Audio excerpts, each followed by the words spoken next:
The failure to stop. Come on! The Interceptors are back. One jaw naked. In a brand new series with unprecedented access to one of Britain's toughest units. Place! Riding in the front seat, we follow their every move as they battle the bad guys. From inside their pursuit cars, Now off-road. shadowing their police dogs, Get up! and on the shoulder of their firearms officers. Get your hands on your head! Police Interceptors, the best weapon in the war on crime. On your knees. Down the floor, down the floor! And that is why we come to work. Coming up, armed officers hunt down a suspected gunman on the run. Still! You will be saving nothing behind, you understand? A battle to rescue a trapped driver. Some always collided with a lamppost and end up upside down. And the cops get a mouthful. Behave, man. Behave!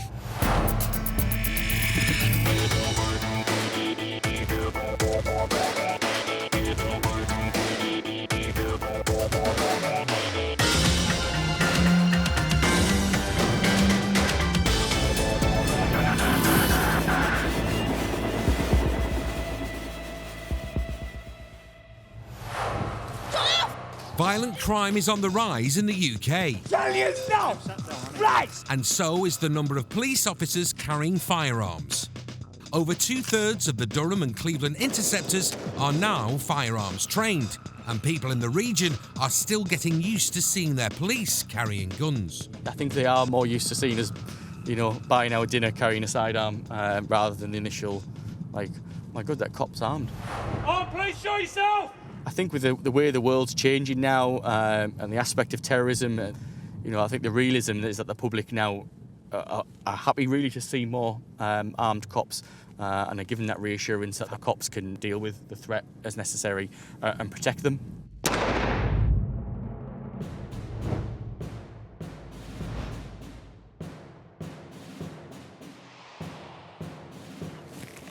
An ex-convict has allegedly threatened his probation officer with a gun and is now on the loose in Darlington town centre. Firearms teams are on the move. Every officer in the area has been called in to help search for the suspected gunman, including Interceptor Damien Damo Stevens. The control room supervisor has given a full firearms authority, so armed officers are travelling down to Darlington now. Damo is one of 120 firearms-trained interceptors in Durham and Cleveland, and he knows how serious this situation could be. We've got a really good, clear description of this guy, both the clothing description and his physical appearance. All the CCTV operators are aware of it, all the local officers are aware of it. So, get a hold of this guy, however we can, secure the weapon. As Damo approaches Darlington town centre, he receives a call about a possible sighting of the man. Yeah, boss, that's Intercepted. I don't know if Mike 14 is in a position to head towards the hotel in Darlington. That's one of his places for Quentin from his first big man. It's great, that's exactly where we are now. Can you just give us the description again, please? Brown leather jacket, dark jeans, approximately 6'1". He's got scruffy green hair on the top and a dark beard, which is also gun grey. That's received. I'm unmarked, Cheryl. I'll take up a static with a view of that hotel. That's all received.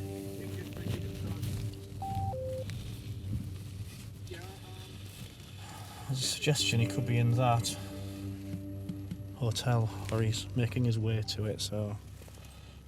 Here they come. As Damo lies in wait, the armed units get ready to strike. We know that the guy's obviously got some issues, and we really need to get him located and get this handgun found. But it seems that the hotel tip-off was a false lead. Now there's another call saying that the suspected gunman has been seen going into a house. Damo follows a firearms car through the traffic. There's no time to waste.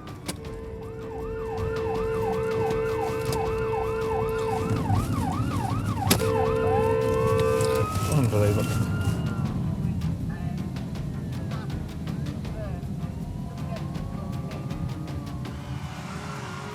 The cops have the place surrounded. With a potentially armed suspect, they're not taking any chances. You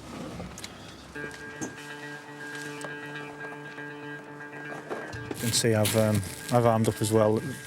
At the moment, we're going to just see if he's going to come out. We're negotiating with him now. If he comes out, great. If not, we have a contingency to force entry. It's time to move in. The team is armed with rifles and tasers.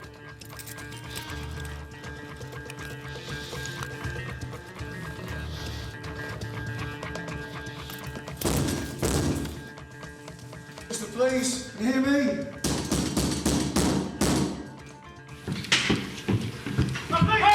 Stand still! Show me hands still! Do what you say, you're not be harmed, do you understand? The suspect is red dotted with a taser. One false move and he's going down.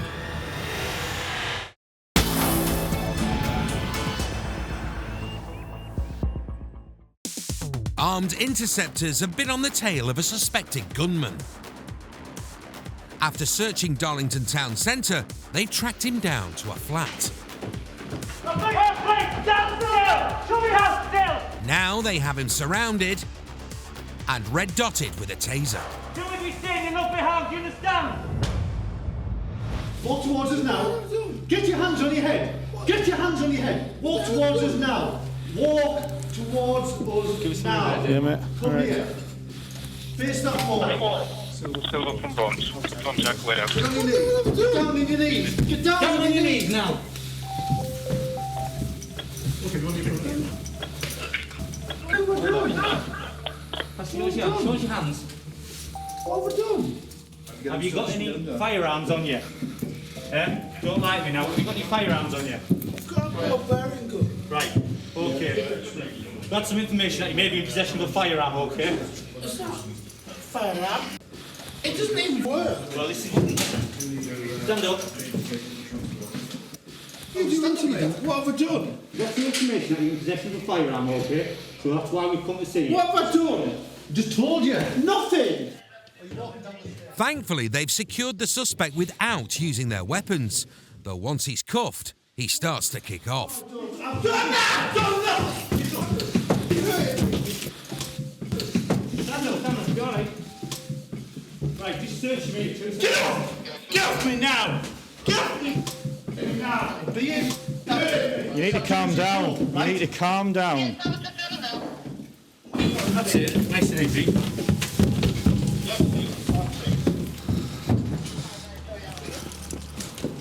Will you calm down? Calm down. No! I won't calm down, Wally. Handling me like he is. He's handling you correctly. Calm No, down. he's not. No, he's not. No, you're not. Just get in the van. Stop messing about. The suspect continues to struggle and complain, but eventually he's safe and secure in the back of the van. A potential gunman is off the streets.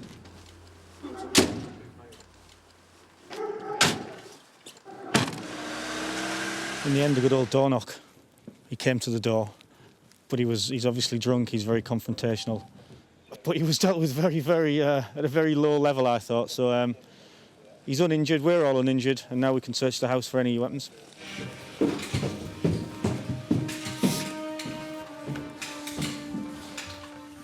It doesn't take long to find what they were looking for. You got it. All right. We found something. So.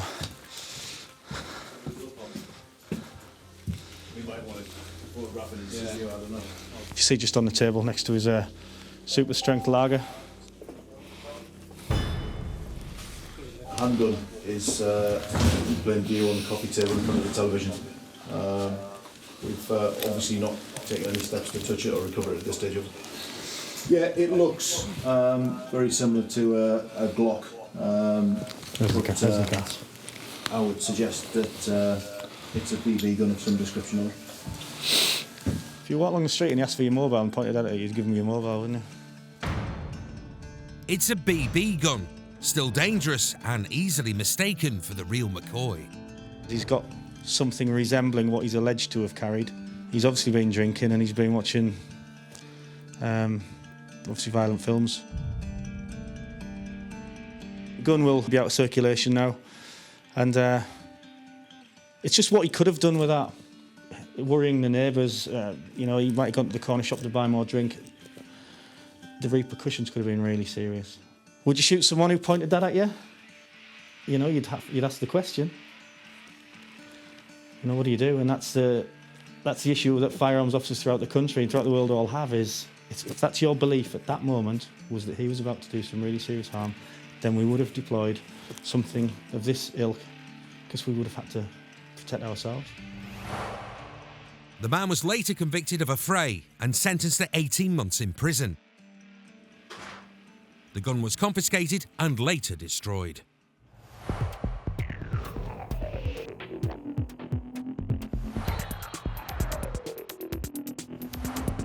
Interceptors in Durham and Cleveland constantly keep their eyes peeled for pool cars. Old bangers bought on the cheap and shared by gangs of criminals to do their dirty work. All unlicensed and uninsured. The cops know exactly what to look out for. Yeah, you just look at the condition of the vehicle, say what it's like. Just look for little things that might be wrong with them and can make a difference. If it's dirty, it tends to mean they don't look after the vehicles. Or it just means stop me in police terms.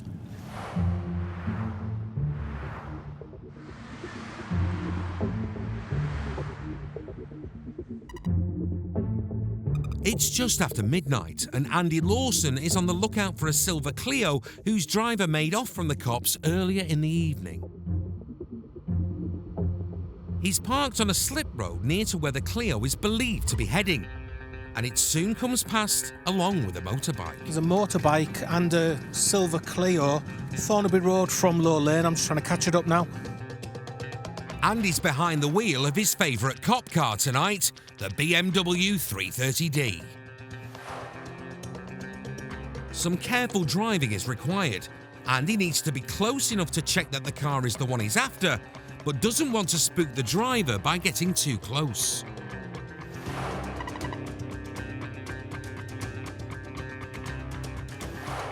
This is it. Yeah, behind it now. The car is still being accompanied by a motorbike. Andy decides it's best to wait to see what the convoy does next. Roger, the motorbike's been ridden, it's in front of me, and then I'm behind the Clio now. I haven't attempted to make it stop. They're showing no signs of wanting to stop. Must know I'm here 5-0. The driver's taking evasive action. It's time to pull him over. I'm going to have to light it up. Andy sticks on his blues and twos. The motorbike splits to the left, while Andy keeps on the Clio's tail.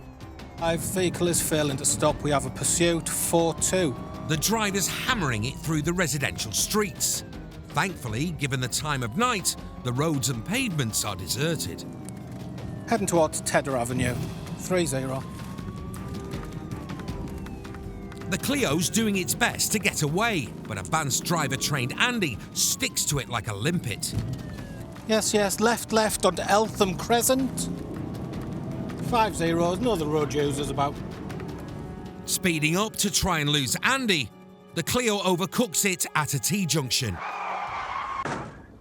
It looks like this pursuit's over. But the desperate driver manages to get back on the move. We're going in circles at the moment. As he can't get rid of Andy, the driver tries a different tactic. Mounting a pavement and going off-road. But he's driven into a dead end, so decides to leg it. Decamp.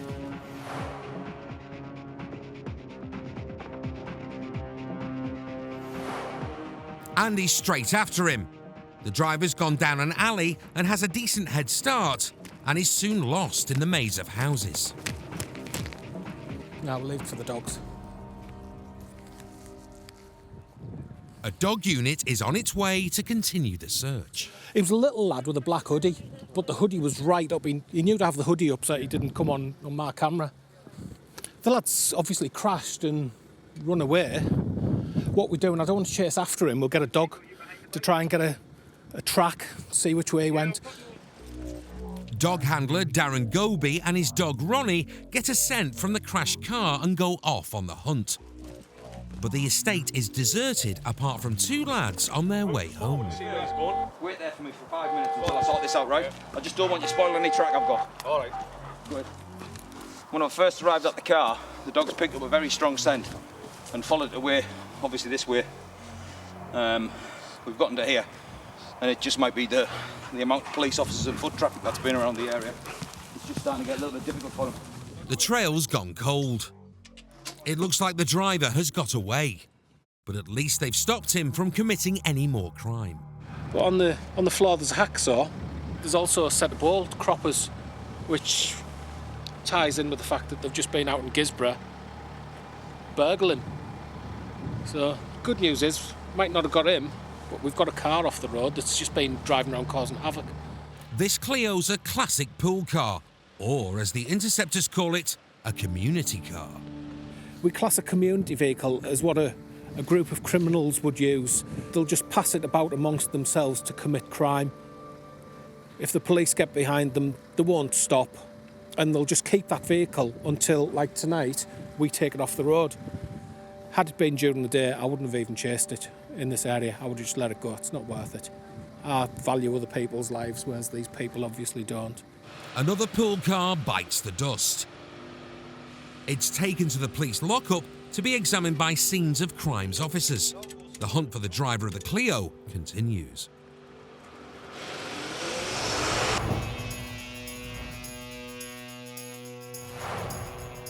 Being an interceptor doesn't just require quick reflexes behind the wheel.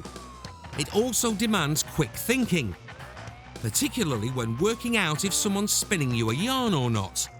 It doesn't take long for a copper to build up a good internal lie detector.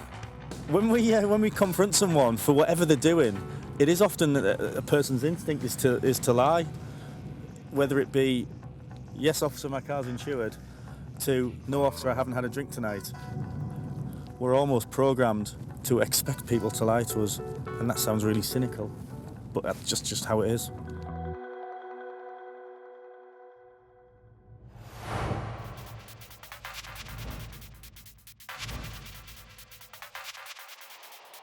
Damo is out on patrol in Spennymoor, south of Durham, alongside Gareth Hops, when a car pings on their ANPR camera.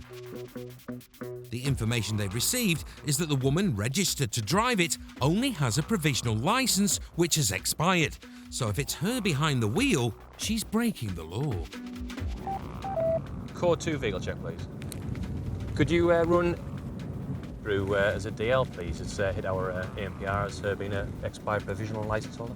Yeah, DL shown expired provisional.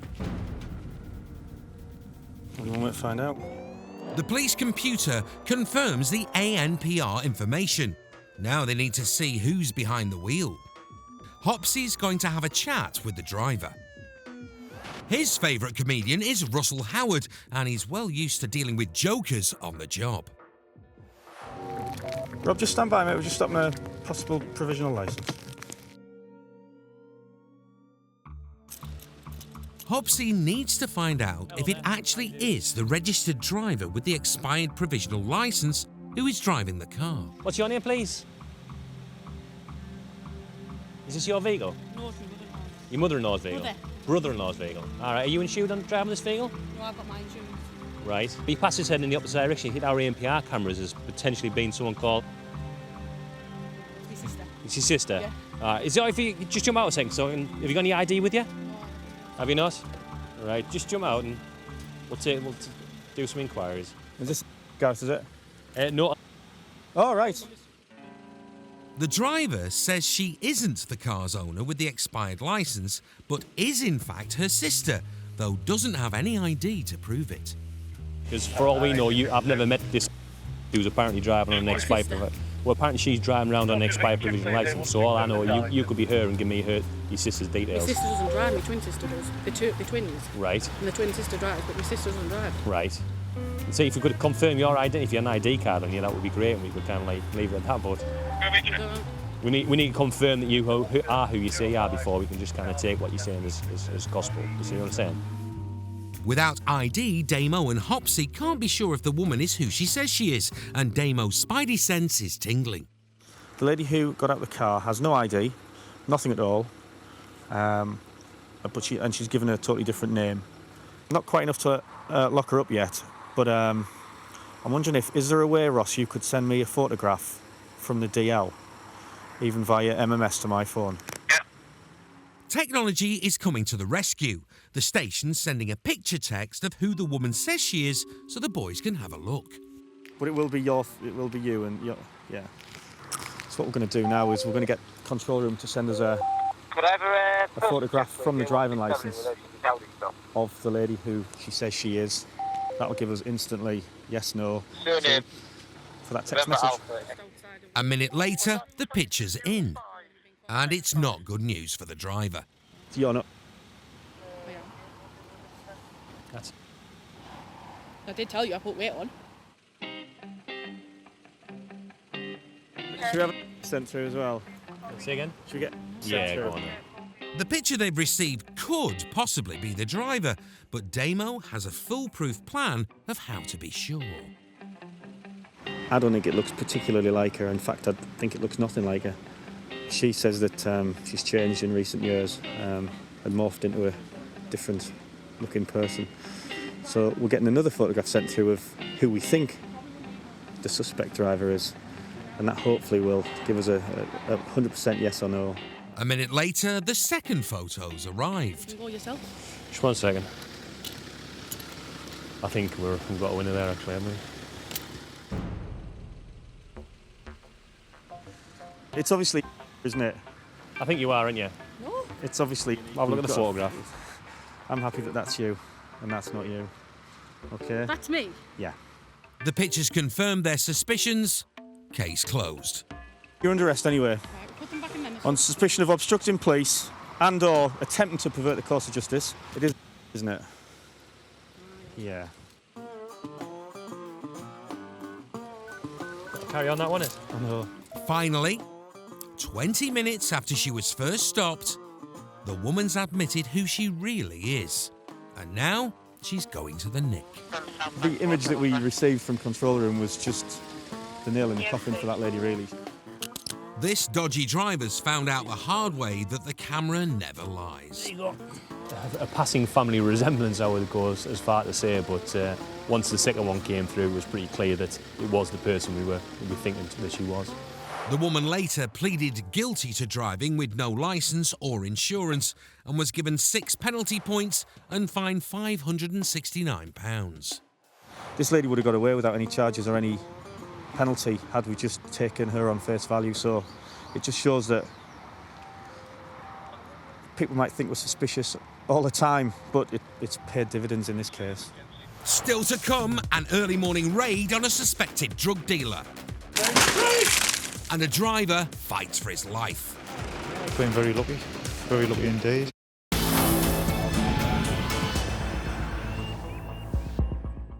The Interceptors are at the forefront of Durham and Cleveland's anti-drugs offensive. And bashing down doors of suspected dealers is one of their best weapons in the war on drugs.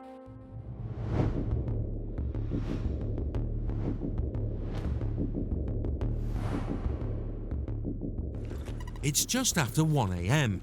and Sergeant Kev Salter is part of a 10-strong team on its way to carry out an early morning raid on the house of a suspected drug dealer.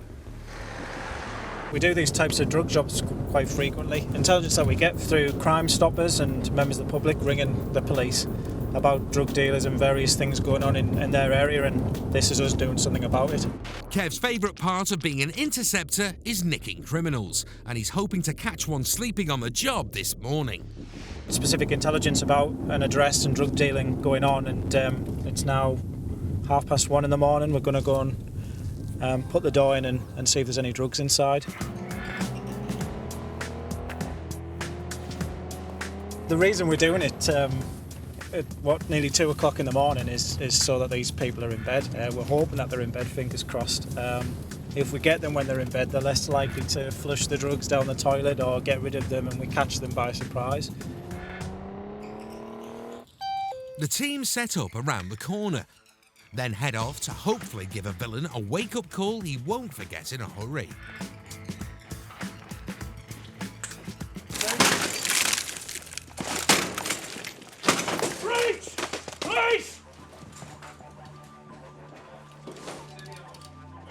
Despite the late hour, there's no one in the house, which allows the team to give it a thorough search, and they quickly find some tasty items in the kitchen. Looks like cannabis there. And a safe on the wall. And these. Why would you keep these in with your baked beans? Baked beans and tomato sauce. Lily the drug dog has also found something. So there's a bong in the downstairs below that's obviously been used. The house is full of dodgy and potentially dangerous items. Something that will be seizing. I've got no doubt if they are drug dealing from the premises that they'll be using that as some sort of protection weapon. We don't know what that is, but unlike on Miami Vice, you don't rub that round your mouth. But we'll have that and see exactly what that is. The kitchen's a treasure trove of drug paraphernalia. These scales haven't been used for making your Yorkshire puddings either, have they? White powder. You need bigger scales than that for Yorkshires and what have you, but certainly making cakes. So we'll have those as well. At the moment we're just seizing all the drugs which we found. It's quite a bit now that we've managed to piece it all together. There's quite a lot of evidence here to say that there's a lot of drug activity going on in the house. While it's not been a perfect mission due to the fact the suspect wasn't in, the raid has been a success in many ways, and it's only just begun. Obviously, it's unfortunate that we've got nobody in the property at the moment, otherwise they would have been handcuffed and come to the police station to be bedded down in a cell for the night and they'd be interviewed in the morning. Obviously what we're going to do now is leave the documentation so when they do arrive home, they'll know that the house has been searched, and as soon as we get the next opportunity, we'll be back to arrest the occupants of the premises.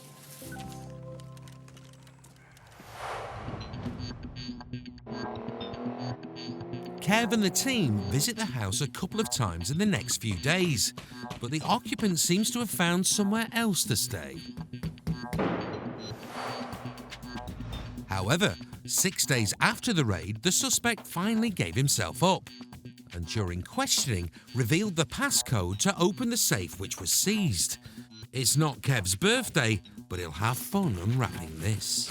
This is the safe which we seized from the drugs raid the other night.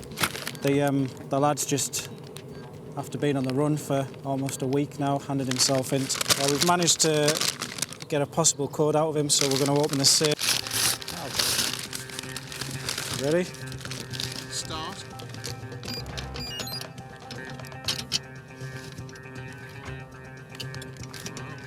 The safe contains pounds, euros, and some paperwork. What's quite interesting to read here is the suspect in his same safe has a meeting with the job centre where he's hoping to be employed in the future. But clearly he has quite enough pocket money to go away on holiday already. Quite a substantial amount of euros, quite a substantial amount of English pounds. It amounts to around £1,300, which is quite a lot of money. Quite a lot of money for somebody who doesn't work, doesn't have a job, and obviously he's in custody now after handing himself in after being on the run for a week. We'll see exactly what he's got to say for himself, but with a bit of luck we'll be able to get this lad to court and get the punishment that he deserves, because he's quite clearly up to no good. The money seized was found not to be from the proceeds of a crime and was returned to the suspect. He was later convicted of possession of a Class B drug and fined £395, including costs.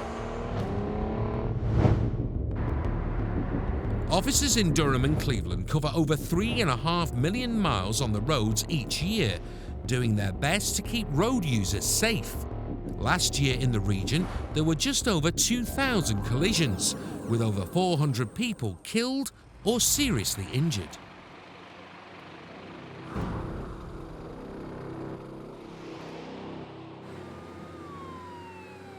It's a bank holiday Monday evening, and Paul Jacko Jackson is on his way to an incident on the main road 10 miles south of Durham.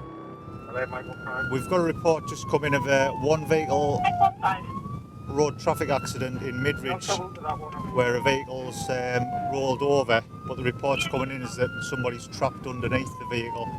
Not trapped within, but trapped underneath, so potentially could be quite serious. We're a few miles away, but we'll travel just in case it's a bad one. Jacko is advanced driver and T-Pack trained, and he also has other skills, which means that it's important that he, in particular, gets to the scene quickly. So I'm a trained police medic, so if we happen to be first on scene before ambulance, we can render some immediate first aid. But if somebody's trapped underneath the vehicle, we're going to struggle as to what we can do. We'll need the fire brigade and the ambulance there. As he approaches the crash scene, an update comes in. Fire brigade and ambulance are on scene. We've been had details passed to the person he believes involved, and some of the officers on scene have made an early request for our accident unit, and we tend to only get the accident unit out if it's a particularly serious accident, so it doesn't sound great.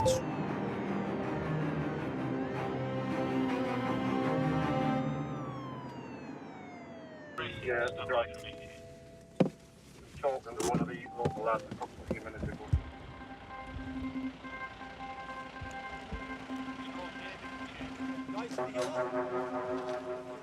It's obvious from the off that this has been a serious smash. The silver Peugeot is on its roof in the middle of the road and the driver is still inside. The fire and ambulance teams are in control of the situation, so Jacko decides to start getting some information. Excuse me, has anybody here witnessed what's happened? No one seems to know exactly what's gone on, but that's not the priority for now. The fire and ambulance teams need to get the man out of the car quickly, but without causing him any more harm.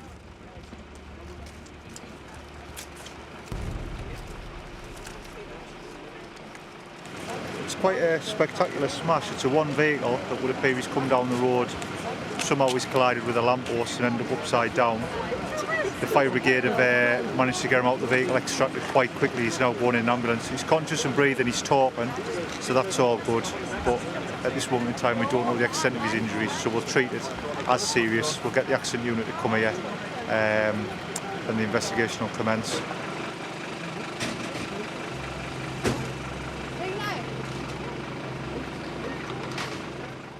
A woman and her family have turned up.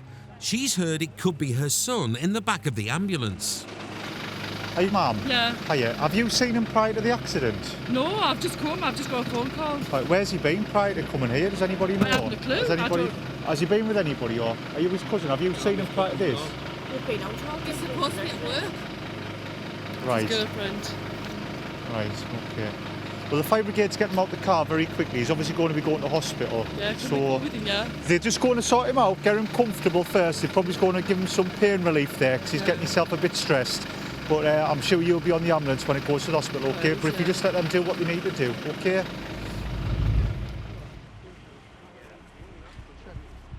While the paramedics do their job, Jacko does his.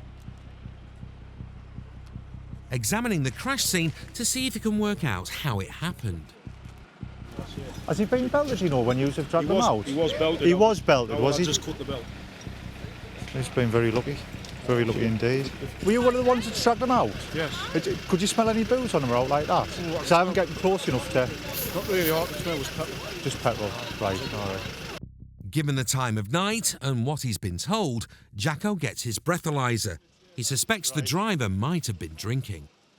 Are you swimming? Yeah. The picture's becoming clearer as to how the crash may have happened. Do you think I'll be able to get a specimen of breath off him? Do you think he'll be up there? Once he's been given the green light from the paramedics, Jacko goes in with the breathalyzer. because you've been involved in an accident, okay, there's certain things we've got to do. There's a long investigation to start, but one of the first things is I need to get a breath test off you. Are you willing to give it a go for us? That's right, I am. Lovely. Just tired. Have you had a drink at all today? Yeah. When was your last drink? About 9 o'clock. About 9 o'clock tonight. And have you had much? About 3 pints. Right. All I need you to do is take a nice deep breath and blow into this tube. I tell you to stop, okay? Deep. And blow. Keep going, keep going, keep going. That'll do, thank you. You've provided a positive breath test. The driver's blown almost twice the legal limit. That starts to paint a picture as to how this accident's potentially occurred if he's driving with alcohol in his system. The driver's taken off to a hospital in Middlesbrough. Over 1,000 people each year are seriously injured due to drink driving, and it's still not clear how badly he's been hurt. There is, though, some good news for the woman who thought it was her son in the car. It turns out she was mistaken. It's awful though, they really did look like him, because he's the same and everything. I don't know if you lot want to head off now, just to leave out the emergency services to it. That'd Would you be let us spot know if on. he's alright though, bless him? It's still awful, isn't it? Still Oh, definitely, definitely. So what about his parents though? Where are they going to We'll find sort out? all that out, yeah. Has anyone got Okay. As long as he's alright though, that's the main thing, isn't it? Tina, where's my phone? Isn't it still awful though? Because it looked this way and everything though. Horrible, that was it. Well, the accident unit says he's come round there, he's overcooked it, gone up the grass verge for quite a bit and then shot straight across. And that takes some snapping, does it? 6 gauge steel, that.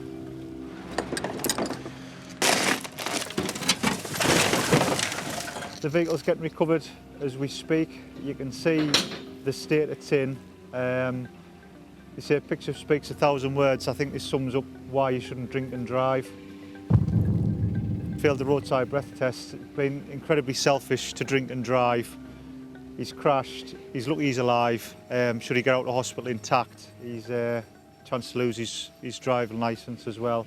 Potentially go to prison depending on where his alcohol levels come back as. But he's caused carnage. He's had 3 of the emergency services tied up for 2 hours. The road's been closed.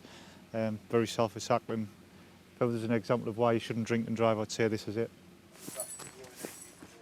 Even with the car recovered, there's still work to be done. Dream job. Join the police, they said. Make a difference, they said. Sweeping the roads. Still to come, a dispute over a car means one seriously angry driver.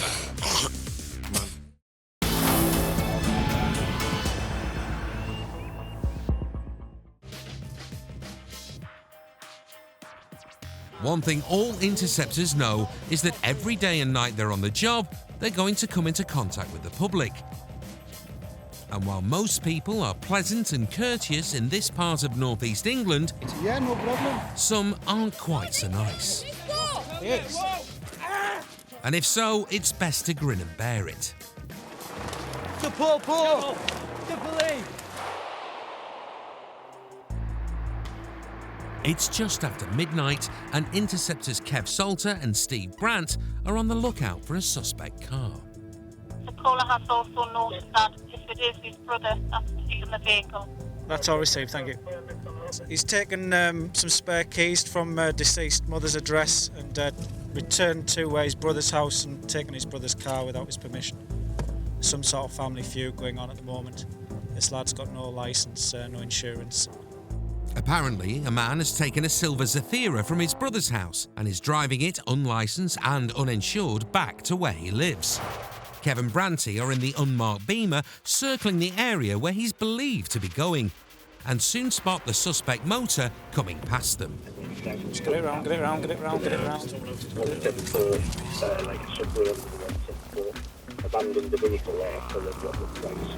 This is potentially the car ahead. Silver Zafira's just gone past us, northbound 167, approaching Rushy Ford.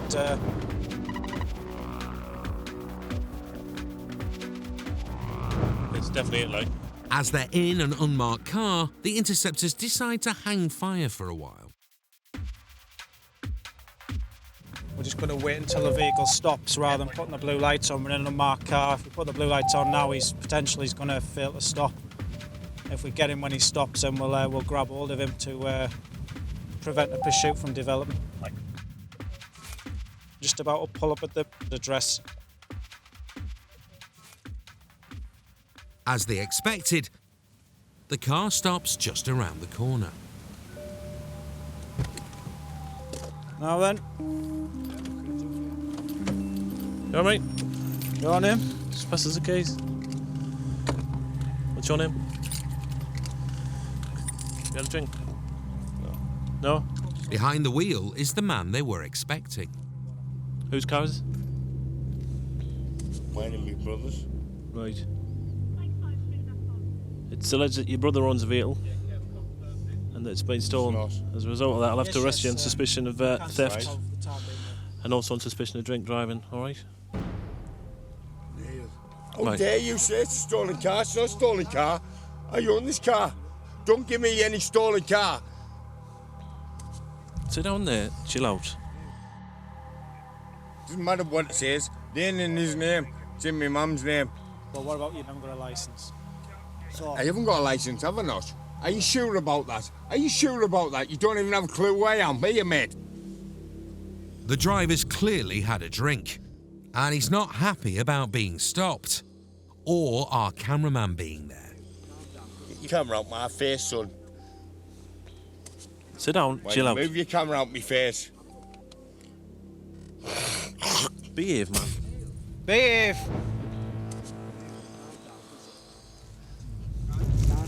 The driver's now going to be nicked, unlike the passenger who's allowed to go on his way. Are you prepared to do a roadside breath test or not? I'll take one down the station. Well, you're under arrest for failing to provide a roadside breath test as well. I'll take one down the station. No problem. Happy with that. But now we've got him detained. He's up and down at the moment. Hopefully he'll keep calm until we get him in custody. By the time the van arrives to take him away, the man seems to have cheered up a bit, despite facing at least one night in the cells. Back at Bishop Auckland Nick, the man was given a breath test, which he failed, adding drink driving to the charges he already faced.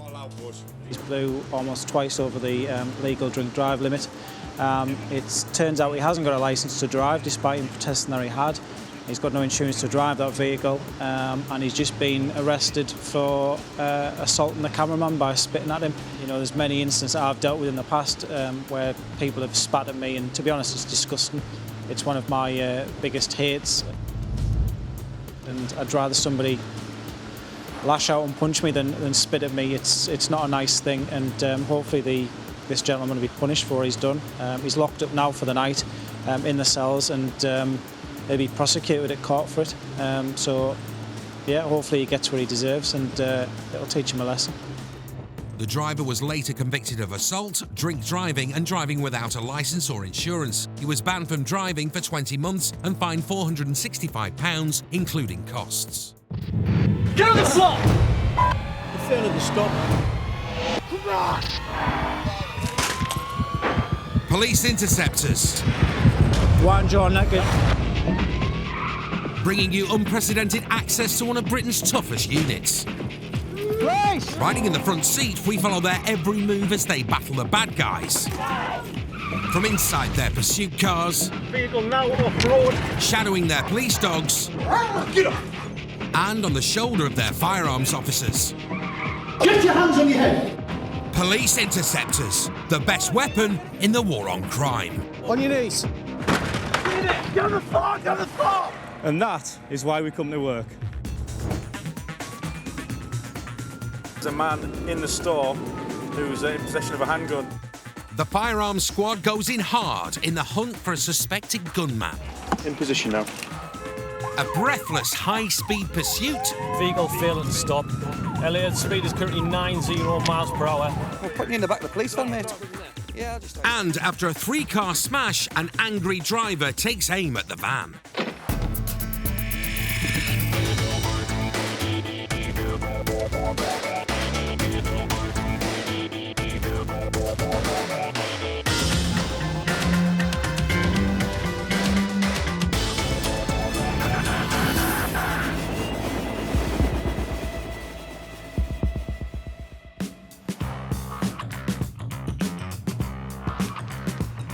It's a wet winter morning in the northeast. Riding out of Spennymoor Nick in the 3 Series BMW, Gareth Hops expects a tricky shift. The weather's been really bad over the recent days with heavy rainfall, and with the roads being wet as well, there's an increased risk of road traffic collisions occurring as well. Some motorists aren't taking the conditions into account when they're driving and driving too fast for the conditions, so it's something they've got to be aware of happening today as well. Closet Geordie Shore fan Hopsy is a local lad who was born to be a copper. He's got blue in his blood. My dad was in the job before me. He worked in Durham Constabulary as well, and used to come home from school, and my dad used to come from work and tell us about his day. So decided that I wanted to follow in my dad's footsteps and become a police officer like he was before me. Gareth is following more than Dad's footsteps today. He's on the tail of a silver Passat. Archery seat, thank you. The car's weird route through the back streets of Bishop Auckland has triggered his Interceptor intuition.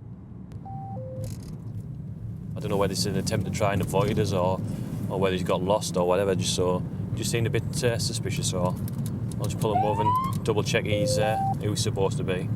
But a blast of the siren and the Passat takes off like a rocket. So it's on with the blues, down with the hammer, and off in pursuit. Vehicle failed to stop. As the Passat screams into a small village, 3-lane ends, Witten Park. Single-lane roadworks and a coach slow it to a crawl.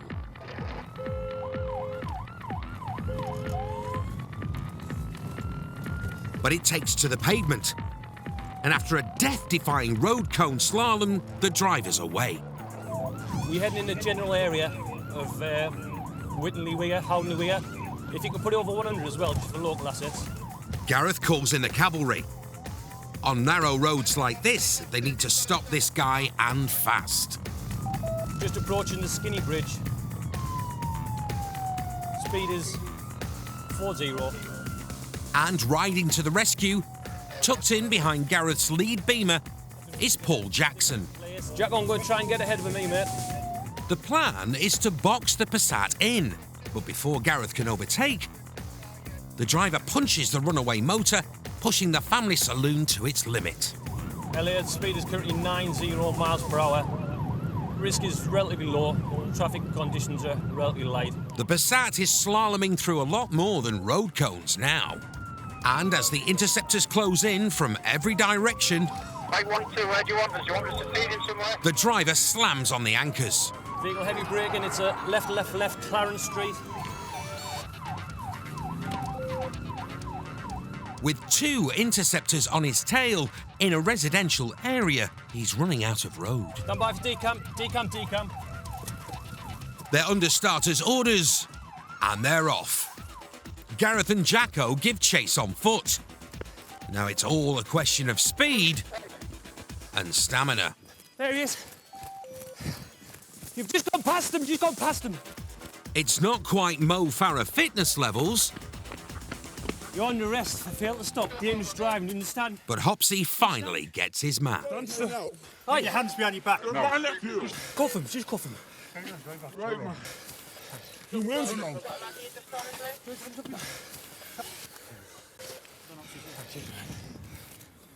Yeah, confirm, 1 detained. How old are you? 35. I overtook you. Yeah, I give away. With the Cardiovascular Appreciation Society out of the way and the runaway driver in a cop car, at last Hopsy can catch his breath. I'm feeling very, very tired at the moment. Yeah, quite a long foot pursuit after a decent vehicle pursuit. The main thing is we've got hold of the lad, so I'm very, very happy about that. Thanks to the long legs of PC Jackson. 4 years younger and you're breathing out the backside. I'm starting to recover there now, thanks. The long legs of the law have brought him into custody, but back at Bishop Auckland Nick, there's still the question of why the runaway failed to stop. Is it your dad's car? Yeah. Right, okay. Do you know you got it? What? Do you know you've got it? You will do now. Right, okay. Turns out it's his dad's car. Gareth suspects he may have failed to stop because he didn't have permission to drive it. He's initially under arrest at the moment on suspicion of disqualified driving, on suspicion of dangerous driving, failed to stop for police, and also driving without insurance at the moment, until we can confirm any other offences. There may well be taking a motor vehicle without the owner's consent, but we need to speak to his father before we can ascertain whether that is the case or not. It's a mystery only Dad can solve. Luckily, he's bumped into Jacko at the scene of the crime. There we go. He's going to stop the car. There we go. Dad confirms it. Junior pinched his Passat without permission. Yeah, if you don't mind, mate, that'd be ideal. I'll break the good news to his son and further arrest him on suspicion of aggravated assault. It's a fair guess the lad won't get any pocket money this week. Your dad's just arrived to where your car was left there, OK? He's told me colleague that you didn't have permission to take that motor vehicle, OK? So I'm going to further arrest you on suspicion of aggravated vehicle taking, OK? You don't have to say anything, but it may harm your defence and mention when questions from you later on in court, and you do say maybe given. Do you understand? Right, OK. A good morning's work for the chip of the old block. Gareth's old man would be proud. It's that keeps me interested. You know, it's that makes me want to get out of bed every morning and come to work and do the job that I do. It's brilliant as far as I'm concerned. I absolutely love it. The 17-year-old driver was found guilty of aggravated vehicle taking, driving whilst disqualified and without insurance, plus criminal damage. Be interviewed shortly, all right? The court gave him an 86-day curfew, 150 hours unpaid work, and disqualified him from holding a licence for 18 months. As for his punishment at home, Dad's the word.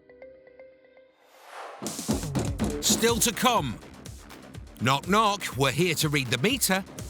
Have you enjoyed getting free electricity since April? Whoa, whoa, whoa, whoa, whoa! A cracking seizure of a dirty motor. Look at that! Look at the state of the car. Could have killed someone, mate. And a driver isn't happy after a 3-car smash. You're a copper and you should not tell lies.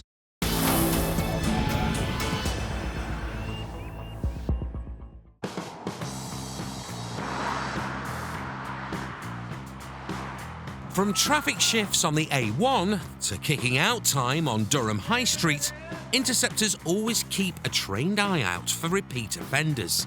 That cast of local rogues who are both known to the cops and know all about them. We're dealing with a lot of the same people day in, day out. You become a little bit well known, but they don't like us, and that's a good thing, because it means I'm doing something right. Durham and Cleveland Interceptors cover 1,100 square miles. Spotting a regular offender in a patch this size is like finding a needle in a haystack. But sometimes that needle falls in your lap. Don't let him pass, don't let him pass, don't let him pass, don't let him pass. Don't let him pass. A familiar face has just pulled a Yui in front of an unmarked BMW, then screamed off at high speed. Hello, we've got a vehicle failed to stop towards the A19. In pursuit, Sergeant Kev Salter. The Sarge loves unmarked cars because you can catch more criminals in them. But this one will have to go some to catch the silver Vectra disappearing in the distance. This guy is known by us, difficult character to get our hands on, so... The Vectra's flying. The Beamer's nudged 115 miles per hour trying to keep up. Behind the wheel, the copper they call Chubbs. Not one. Mark Rogers is an advanced driver who dreams of driving a Lamborghini, and the Interceptor could do with one tonight. Because their runaway Vectra has given the Beamer the slip. Lost it at the roundabout. We've lost it. The roundabout could have went in the industrial estate, could have went back north on the A19. There's a 52-plated Vauxhall Vectra. Now it's a needle in a haystack job. In the dark.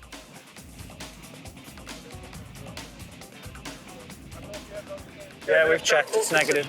We've got loads of units in the area now, obviously, that we've shouted for assistance, looking for this Vauxhall Vectra. And the Interceptors have drawn a blank. We don't like to lose things, so at the moment the atmosphere's a little bit low, so hopefully we pick him back up and we get this lad locked up, because he needs locking up. With a no-show on the roads, it's time for Plan B. head to his registered address and rattle his cage. Fellow Interceptor Spike is already there, with his trademark delicate touch. We're not sure if anybody's in at the moment, but we're hoping that he's either gone back here or he's on his way back. Just getting no answer at the moment. Spike's had no joy at the front door, but he has noticed something outside. Bypass the electricity. He's what? Bypass the electricity. The meter has been bypassed, supplying electricity free of charge. It's bypassed by these very thin wires. Power theft in the UK costs around £400 million a year, pushing up everyone's annual bills. Get our kit, let's get in the house, see if he's there or not. Lecky theft is enough to justify searching the property. A quick snip with the bolt croppers, and they're in. You think he's up there, like? A thorough search of every nook and cranny We do circus acts on weekends as well when we're off. reveals that no one's home. But it isn't long before the suspect's girlfriend turns up. See you. What? How long have you lived here? April. April. April, I don't know. Been here about And 5 months. have you enjoyed getting free electricity? Have you enjoyed getting free electricity since April? It's not my house. Well, whose is it? You just said you lived here. I do, but it's not mine. It's not in my name. All right. Whose name is it in then? It's in my partner's name. He's just made off from us in a car. Who? Your I know partner. we've been to Sunderland. Who? He's just made off from us in a car at high speed. All right, across the county. Obviously, we've across the county, across Peterlee. We've obviously tipped up now to see if we can get hold of him, because he's wanted for obviously the film to stop. So you tell him that he's wanted by us, all right, and we'll be back, and we'll keep coming back until he hands himself in. He's a disqualified driver, and he's disqualified ×8. We've had endless amounts of pursuits with him in the past. Also, there's a few vehicles that are outside that are connected to him, so we're seizing them to prevent him getting in them. You know, and we'll hit him hard. We're not going to let it drop. He's a danger to the public, danger to ourselves and himself, and we'll keep coming back until we get our hands on him. It's as simple as that.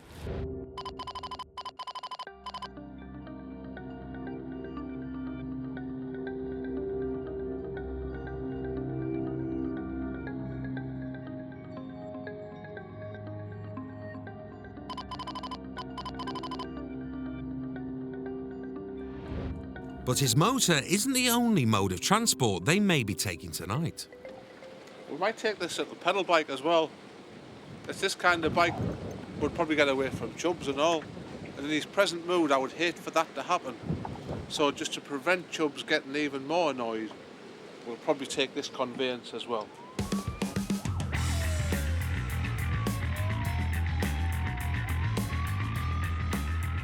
Saturday night in a northeast town centre is often not for the faint-hearted.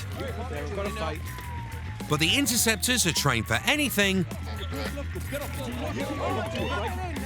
and anyone.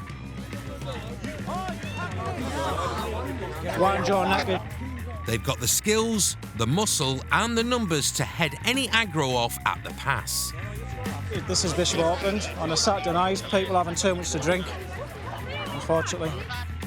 But there isn't always a squad of coppers on hand to deal with violent incidents. Get in the bog. Sometimes Interceptors are on their own. Rather than wait for them to have a go at us, we'll actually have a go at them and stop them from assaulting us by us basically restraining them before they get a chance to do anything silly. But I've got a lot of tactical options that I can use, and I'm quite comfortable in using any of them.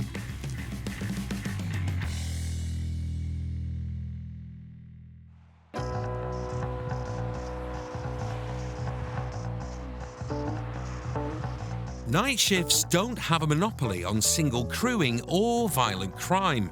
It's 3 p.m. and a call's come in about trouble on a Hartlepool estate. Flying solo in the Astra dog van, Jimmy Greaves is en route to investigate. Someone with a hammer, then a male comes on the line. It sounds like the female was being prompted. It's not quite clear what's going on. just been dispatched to a location within Hartlepool. Report of a disturbance in the street, one male armed with a hammer. The information's quite sketchy at the moment. Despite the name, Jimmy's never played for Tottenham. He's ex-army and hard as nails, but he's still happy to have 4 legs in reserve.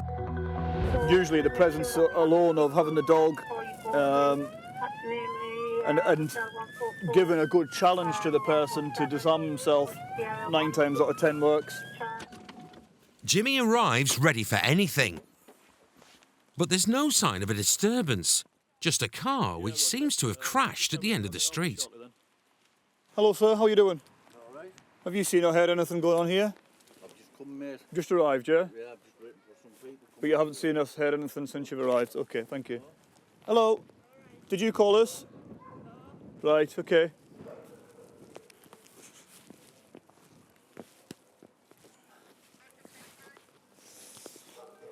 Yeah, it's all quiet. However, speaking to a member of the public saying that 3 males have drove off in a vehicle. We've also got a vehicle here that's abandoned. It's dug into the grass. If I can run that through, please. The car's a wreck, dug into the dirt.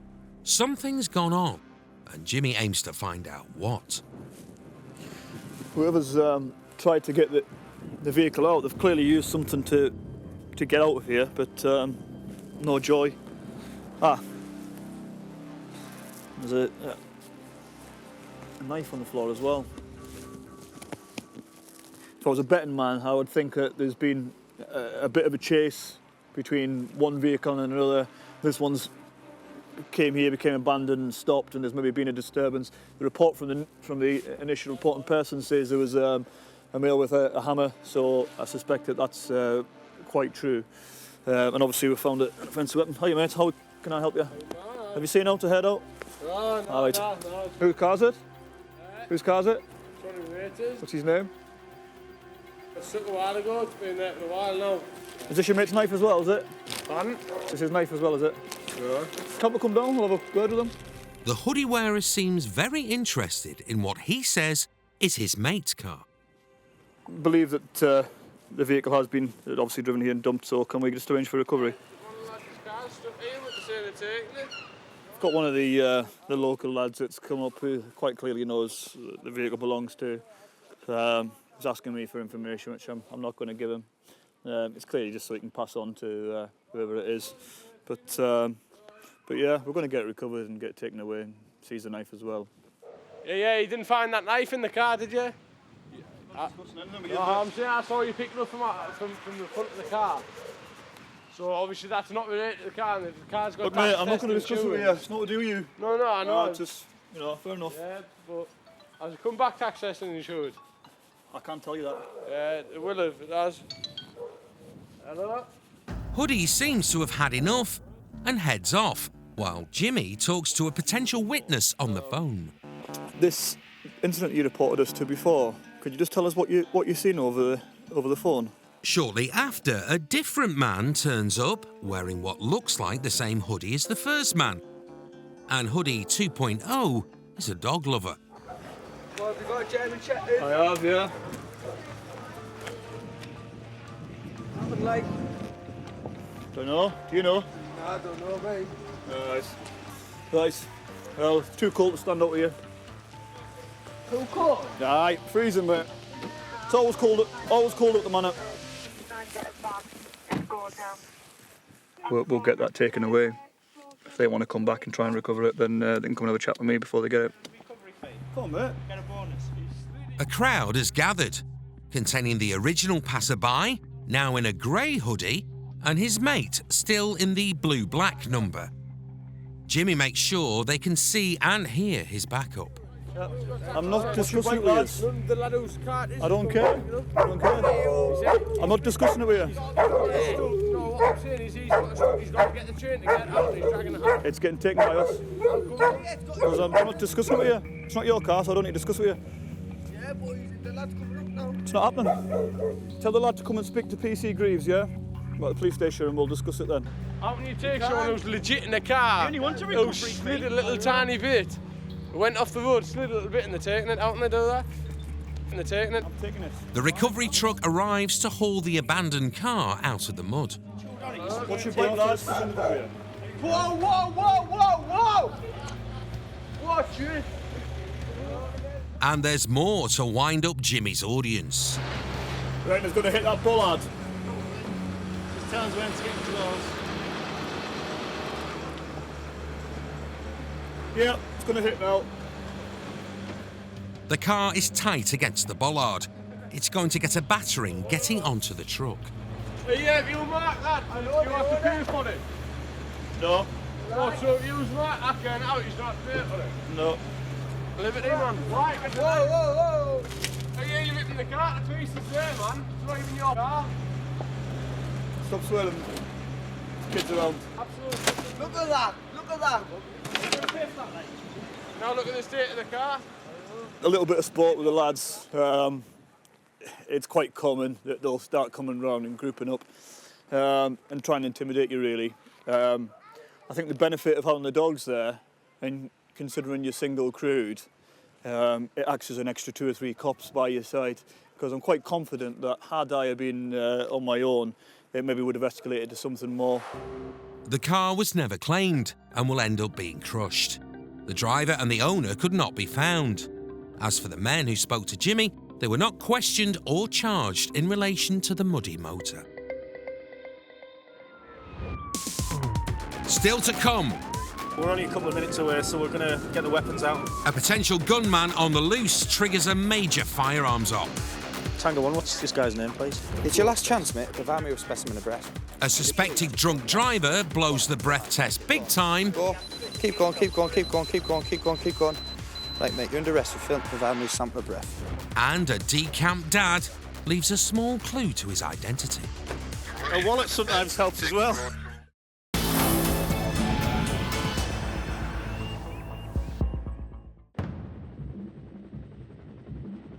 Durham and Cleveland's crack team of interceptors includes around 120 firearms officers. Oh, please show yourself! On me. When the call goes out for armed support, they can be forced to make life-changing decisions in a heartbeat. We've had a firearms authority to attend Asda at Peterlee. A report from security staff there that there's a man in the store who's in possession of a handgun. It's 2:30 in the afternoon and Interceptor Damo Stevens is gunning the X5 on the A19, responding to a call for firearms officers. A man, caught here on store CCTV, is in a packed supermarket, armed with a handgun. Could be a really serious job. We're only a couple of minutes away, so we're going to get the weapons out. Damo's one of the most experienced interceptors in the county. He's firearms trained, an advanced driver, and even a trained medic. He knows a gun in a public place is always bad news. In a crowded store, it's a nightmare. Units from across the county are racing towards the supermarket. Yeah, further call from security. Male has left the store. Yes, understood. The suspected gunman is out and on the street. Now it's a major manhunt. Tango 11502. If you can make your way to that location and update any sightings. The gun is priority number 1, but there's no sign of him. Yeah, clothing description was wearing light blue jeans, blue parka coat with a hood. At last, a lead. The man has been ID'd from the CCTV. While coppers comb the area for him, Damo and the other armed interceptors convene outside his registered address. Tango 1, what's this guy's name, please? The team is taking no chances. Heavily armed, they move on the house in numbers. Yeah, 10-1 bronze, we're in position now. Hi, how are you doing? When the suspect's mum answers, Good. she gets the shock of her life. Where is he? I don't know, he's gone out. Can you ring him? The woman puts out a call to her son to turn himself in, but the interceptors want to be sure he's not hidden inside. A search of the property uncovers nothing, but there's one more hiding place. There's one room in the house which is locked. The reason it's locked is that the lady has a number of thieves in her family by her own admission, so she locks all the doors. They're our fault. That's the eldest brother. He's come to open the door. We didn't want to force entry and cause any damage we didn't need to, so he's just come to let the lads in. But the unlocked door reveals no one. The man with the gun is still on the loose. Now, it's down to the negotiating team to make contact. Negotiated surrender. It's the best possible scenario. Right. So we've negotiated his surrender. He's turning himself in at the police station just a mile down the road, and we're going to go and meet him down there and make the weapon safe. Andy, we're obviously going to Echo 1 because there's going to be a gun to check and make safe and verify whatever. Back at Peterlee Nick, things are notably less tense. The Firearms Authority has been rescinded now or taken away, so we, at the earliest opportunity, in the safest way, we have to unload the weapons. So obviously remove magazine, remove the chambered round. We cycle it to make sure that there are no bullets in there, just to satisfy ourselves. And then as a further check, we get our crewmate to check the breech of the weapon to make sure there's nothing there. It's a kind of a belt and braces. The Interceptors have one more weapon to deal with. The suspect has arrived and handed over his gun. It's an air pistol, but that was impossible to tell on CCTV. The call we got was that off security there's someone coming to Asda and he's got a handgun. But the suspect thinks he's whiter than white. Oh, yeah, I haven't done nothing wrong. I haven't done nothing wrong. Pleasure. But he might be in for a shock. You are under arrest. I've done nothing wrong. Right, look, on suspicion of possession of that imitation firearm with intent to cause fear of violence. All right. Right. With the suspect in the cells, it's down to Firearms Officer Paul Hardwick to lock up the air pistol. It's a 177 air pistol, essentially. The biggest problem with this is how it looks. It looks like a real firearm. And under no uncertain terms, if that was pointed at you, you'd believe it to be a real firearm. And that's the reason why you can't carry them. The firearms team often has to react in a split second. For Damo, it can be a life or death dilemma. Thought it was a real gun and you've done what you thought was lawful and honest, and that was your honestly held belief, and you return fire or give fire, and then the next day you're presented with that. It's like it's no more than a toy at this stage. We weren't to know that. So it's kind of, where do you draw the line? That's how difficult it is to make decisions. The lad was charged with possession of an air weapon in public. He received a simple caution.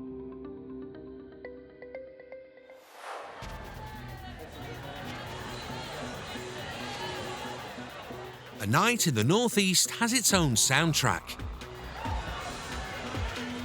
Traffic noise from city streets, a bass line from the pubs and clubs, and the Interceptors' own contribution to this nighttime symphony. Yeah, we're going to a job where the van's crashed into a parked car down in Thornbury. With his horn section in fine form, Liam Sewell is racing through Middlesbrough en route to a road traffic collision. We don't know what's going on yet. There's a bit of a heated argument going on between the two occupants. So we're going to go and see what's going on. In 13 years on the force, Liam has been called out to countless RTCs. He knows the hardest job can be working out what actually happened. Is that the one in the shot? Yeah. He's the driver. I was on the phone. The Interceptor is met at the scene by a woman whose car was damaged in the collision. I took the keys out of the car. Yeah. While he was in it, he was going to leave, and I snatched the keys out of the ignition. Right. Cool. We'll have a word with him. I was on the phone talking to the police, coming down here, and then he got back into the vehicle. And the vehicle, he was about to drive off, so I had to take the keys out of the ignition while it was slow. And then walk off, and I thought, oh my God. Okie-dokie. Whose is that car? Yours? That's not mine. That's my friend down there. Okie-dokie. Which one's yours, mate? Mine's a van. Yours is a van, Yeah, but is this gent's a driver? No, I'm a driver of the van. Oh, is this... Sorry, is this a driver? Yeah. Right, have a word with me over here then, mate. Good man. It takes a while, but Liam finally gets up to speed. 667, can I pass you details of the vehicle that's been crashed into? A painter and decorator has been involved in a collision with two cars. including a nice C-Class Merc. They're the facts. Liam thinks he has the cause. Because it smells some alcohol on your breath, mate, I'm going to make you a requirement for you to provide me with a roadside breath test. Just an analysis, see if you've got any alcohol in your breath. With reinforcements arriving and a crowd looking on, Liam breaks out the roadside breathalyzer. Just blow into there for us, buddy. Yeah, carry on blowing. Keep blowing. Keep going, keep going, keep going. No, mate, you're not blowing there, fella. What? Right, look, like this. I was supposed to through. Just carry on going until I tell you to stop. Good man. Keep going, keep going, keep going, keep going, keep going. No, mate, listen. You get one more chance of blowing and then you get done for fail to provide. You may as well give you a breath test because you might blow under, might you? Just one continuous blow, it's not hard. Like you're blowing a balloon up. Right. Yeah? You don't have to blow too hard. Good man. Go. Blow. Blow, blow, blow, blow. You're not blowing there, mate. You're not blowing. Right, listen, listen. You're not blowing. Right. He may not be able to blow into a tube, but he's a master in the dark art of distraction. Listen to me for a minute. Your advisor. Me. Right. You've got to blow in this. No, listen, right? And let me finish. Yeah, go on. For the last 3 months, I've been backwards and forwards to the doctors with a serious chest infection. Yeah. Cut my house. No, mate, no, it has. It's got nothing to do with blowing. Are you going to provide me with sample of breath? I'll tell you what, do you know why it has? Yeah. Because I've got an inhaler. Inhaler? Inhaler. Right, no, good man. No, not an inhaler. Yeah. It's actually part of a It's peak. your last chance, mate, to provide me with a specimen of breath. Will you please just blow into that? I'll blow into it. Go on then. Good man. Thank you. Go. Keep going, keep going, keep going. And he's blown it. Right, mate, you're under arrest for failing to provide me with a sample of breath. All right? No, it's fine. Put your hands behind your back, kid. What for? Because you're locked up. Put your hands behind your back. Are you being seen? Yeah, mate. He may or may not have asthma, but he's still got the lungs to start hurling insults. You've had your chance, mate. You only got to... Mate, hey, it's not that hard. Don't swear. There's no need to swear. There's no need to swear. Right, settle down. It's your last chance. And he's got the stamina to start kicking off. Right, listen to us, mate. You're under arrest for failing to provide me with a sample of breath, all right? Listen, if you want to stand you up, listen. Listen. I'm putting you in the back of the police van, mate. Yeah, he's had his chance, hasn't he? Have a chance. Ah, mate. Could have killed someone, mate. Are you being seen? Yeah. Oh, my God. You are being serious. His luxury carriage awaits. Right, listen to me, mate. Have you got anything sharp or pointing in your pockets? Get your foot up. I'm not just drunk. Go on, 1, 2, 3. Over you get, son. Get in there, big man. Right. Good man. Yeah. Save your breath, son. It's going to be a long night. Cheers, Ben. You're a star. Cheers, mate. I'll follow you down, George. Thank you. Liam tails his leery suspect back to the station. He's tried his luck, not blowing, sucking, whatever he's doing anyway. He didn't give us a sample, so he's been locked up. And I mean, I often find it then becomes, it's all about someone else, isn't it? His asthma, is this, is that, and he started getting aggressive and he's kicked off a bit. Bit of a struggle, and he's been handcuffed now and he's on his way down to Middlesbrough police station, being a bit of a nuisance in the back of the van. So we're going to go down there. He'll get another chance to give us a sample of breath.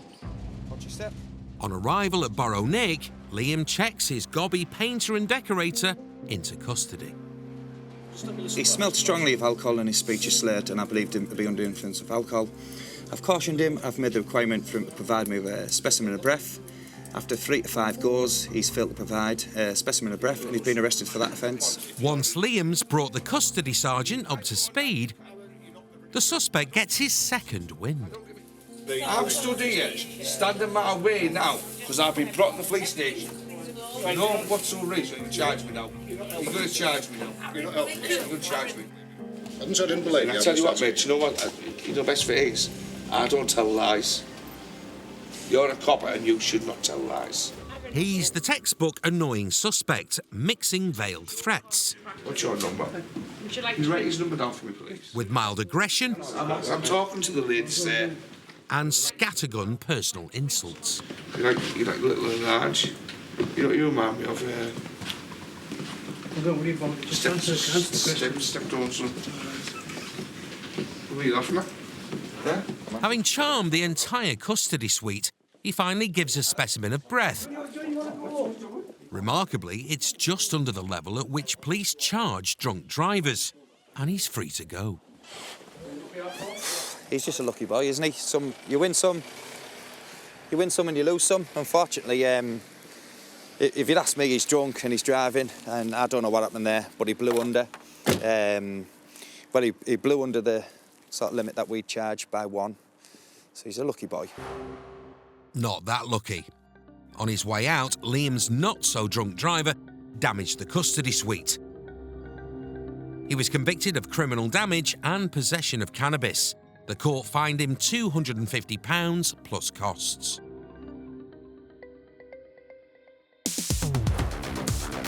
Still to come. Hi, how are you doing? Some Interceptors are on the pitch. You're going at 5? 5. Have you had a drink since then? They think it's all over. It's a fill. It is now.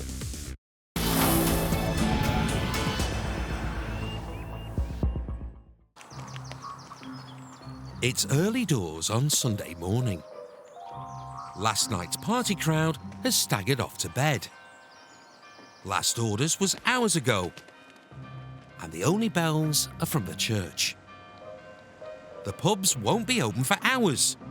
But when an Interceptor in Newton Aycliffe clocks this Golf screaming past, he'd be forgiven for thinking its drivers had a skinful. He swings round and gives chase, but finds the Golf abandoned just down the road. 10 miles away, on patrol in Darlington, Damo is called in to assist. Someone's ran away from a car. We don't know why. We'd like to know why. The driver must be somewhere in the area, but finding him is another matter. It's a bit of a needle in a haystack, but if you don't buy a ticket, we won't win the raffle, so we'll just drive around and see if anyone looks out of place, out of breath, and we'll just have a chat with them. Damo's an ex-professional golfer, so if any copper can find a driver hiding in the rough, it's this fella. Sometimes these guys go hiding in gardens or hiding behind cars, and it just takes a call from a member of the public to say they've got a prowler or an intruder, and that just that'll be our best bet, I think, this morning, for someone just to ring up and say there's a guy lurking around in the street. So fingers crossed for one of them. But Neighbourhood Watch fails to offer up any leads, so Damo joins other officers at the scene of the decamp. Yeah, it's a strange car, nice car to dump. The Golf's unlocked, presenting a prime opportunity for some Damo detective work. Yeah, we'll always have a look in the vehicle for anything that really stands out that could help us with any clue of who was driving. He's left in such a panic, or she's left in such a panic, that they've left their phone. So it's a really good indication of who the offender might be, so fingers crossed. They've left a bigger clue than that. A wallet sometimes helps as well. The dog team has the driver's scent, but with the wallet and phone and a call from the control, dogs may not be necessary. Damo, we've been speaking to the owner of the car. She says that they'd been out at a friend's house in Darlington last night and left the car down there and walked home. Husband's had the keys, and she's been asleep this morning, so she doesn't know what's happened, but she thinks that he's probably taken their son to football, so it looks like the husband's been driving. That's great. Those matches are still ongoing at the moment, not 200 metres away from where the vehicle's ditched. He's probably watching the football, Damo. So the car owner and his wife were partying till the early hours, and the driver's done a runner. It doesn't take Inspector Morse to join the dots. Hi, how are you doing? And it doesn't take Damo long to find the parent who fits the name in the wallet. Hello, mate, you all right? I just have a quick word, just, your Golf. Where is it now? Oh. Right, do you want to start again? Where is it now? Oh. Right, it's not what your wife says. We're just waiting to see her. Your car's parked just at the entrance to West Cemetery, abandoned. Right. Just still, it's just abandoned. Keys were used with it, so it hasn't been stolen. Your wallet's in the car, your phone's in the car. Right. So you've obviously driven it to there. I haven't. Saw the police car, and then ditched it. Am I right in thinking that? No. I'm not. Right. I'm going to ask for a breath test from you. I can smell alcohol on your breath. It's obvious that you drove it here. Can Can we go away from here then? Of course can. Let's play football, Of course all can. No, it's fine. The last thing I want to do is embarrass you or make it any worse than it is. Away from his kid's football match, the man sees sense. Can I be honest with you? I love honesty. I've never missed a game. Right. And I was out at the 40th last night. I said, I'm going to go out, just park my car. Right. I'm really sorry. Right. I've got a breathalyser. Obviously, He's admitted to driving and to doing a runner. The smell of last night's booze is a potent clue as to why. When did you stop drinking? 5 o'clock. Did you? Right. Do you want to do it in the? Is someone here to someone here to look after your little one? Yeah. Just let George. Don't.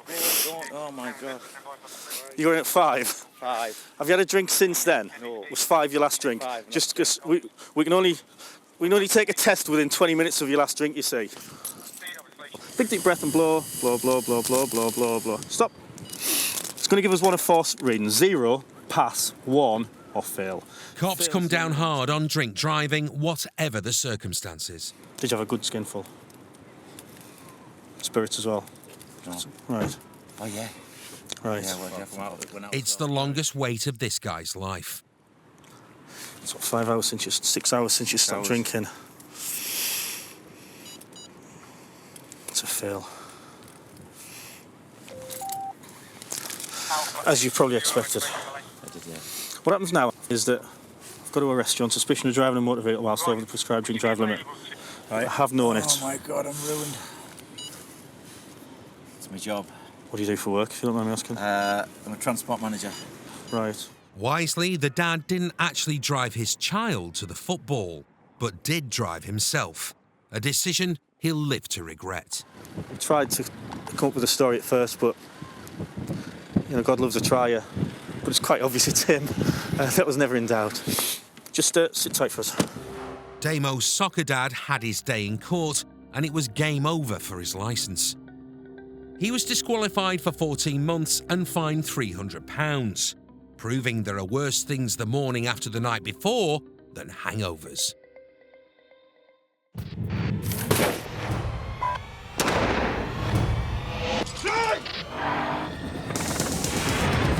Police Interceptors, Rookies and Raids. The thin blue line between law abiders and lawbreakers. Get on the floor! Catching criminals in the act needs surefire intelligence, the element of surprise, and a show of strength. When it comes to busting the criminals in their own homes, Police! with a mix of experience and new blood, Cage, no door is too tough to stand in the way of the Interceptors.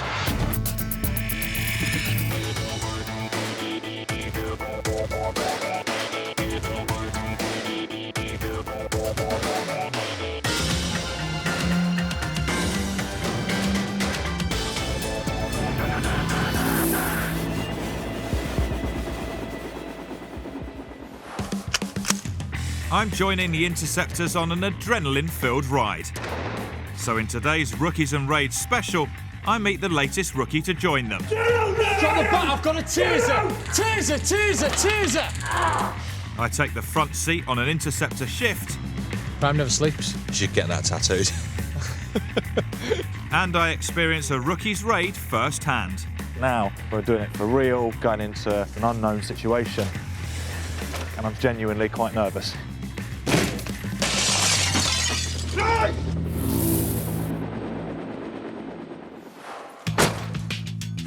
When bad guys get up to no good, Oh, calm down. they hide behind locked doors. One of the fastest and most effective ways of the Interceptors gaining access to properties all over the county is with their very own master key. You might have seen it. It's big, it's heavy, and it always unlocks the door. The key is an essential bit of kit in the Interceptor's armoury. And in this raid special, it's about to be put to use for the first time. Experienced Interceptor Sergeant Kev Salter is running this raid early in the evening to guarantee a suspected cannabis farmer will be at home. It's believed that he resides there on his own. On tonight's job, Kev is assisted by rookie Interceptor Sergeant Pete Tate. a copper with 19 years experience and a keen footy fan. When he's not scoring goals, he's defending the streets and putting bad guys behind bars. We'll get in there as quick as we can and get anybody secured to prevent them destroying any evidence. With over 100 raids under his belt, Kev knows it's all about speed and surprise.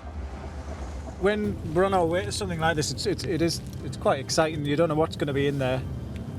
You do build yourself up and prepare yourself because you don't know what's behind that door. Yeah, with the light on.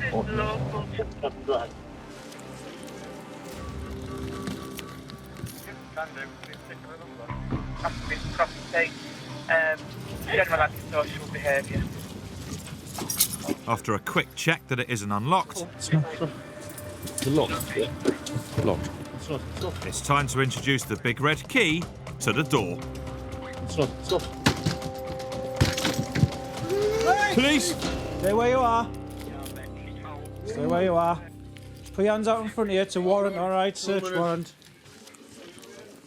You're detained for the purpose of the drug search, all right? Before we start searching, is there any drugs in the house? Where? Upstairs. Right, we're going to find them, so... What's upstairs? Just some personal. Just cannabis? Okay, sure there's nothing else? Nothing else at all. Now remember, he said it was for personal use. So, yeah. We're looking at almost 20 grand's worth of plants there if you count them when they're fully established. Obviously they're well on the way and we tend to work it out around £1,000 a plant. So he's got a lot for personal use. So it's quite a good find.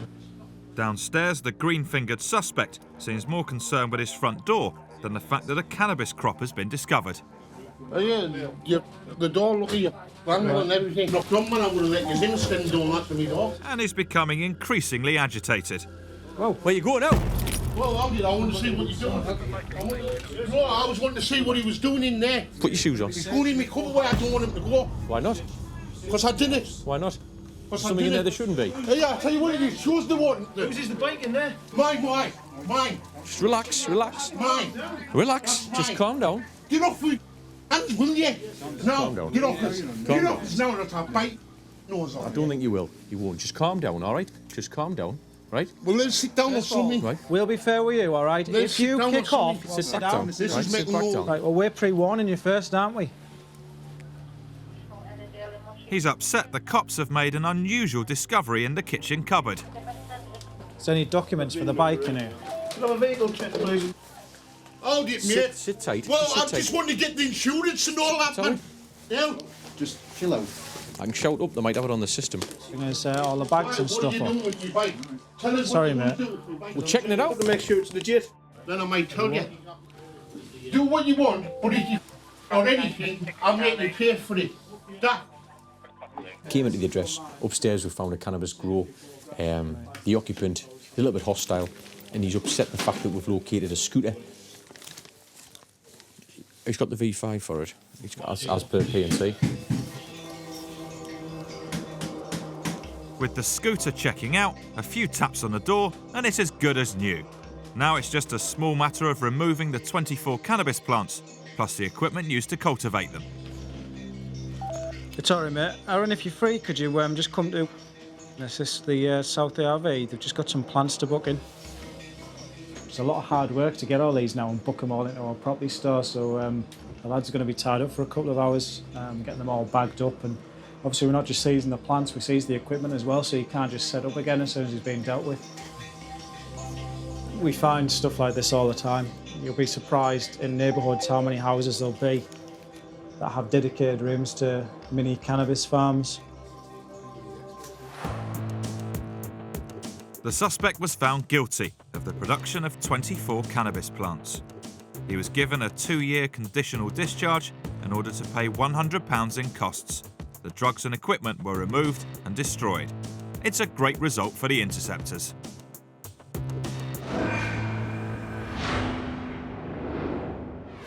Yeah, he's clocked a gate. Coming up on Police Interceptors, Rookies and Raids, the rookie tackles a garden gate crasher. Get on your floor! Get on the floor! I experienced my first ever raid. Stay where you're at! Stay there! and a rude awakening. Police! Interceptor style. You just woke me up with the door going bang, bang, bang.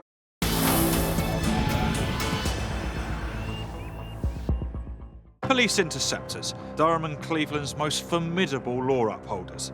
This elite team have between them nearly 2,500 years of service, and they're always on the lookout for fresh muscles to flex. To be an interceptor, you need to be fit, you need to be fast, and you need to trust your instincts. Competition to be an interceptor is fierce, and the regime is tough. Yeah, it's a bit brutal, yeah. Already a cop for 9 years, 29-year-old Ben Sutcliffe is one of the chosen few. Drop the bat, I've got a taser. It's 50,000 volts direct on your chest. Taser, taser, taser. When he's not being put through his paces, he swaps 4 wheels for 2, and the stabilisers are well and truly off for our latest rookie interceptor. Being a rookie doesn't mean Ben gets an easy ride.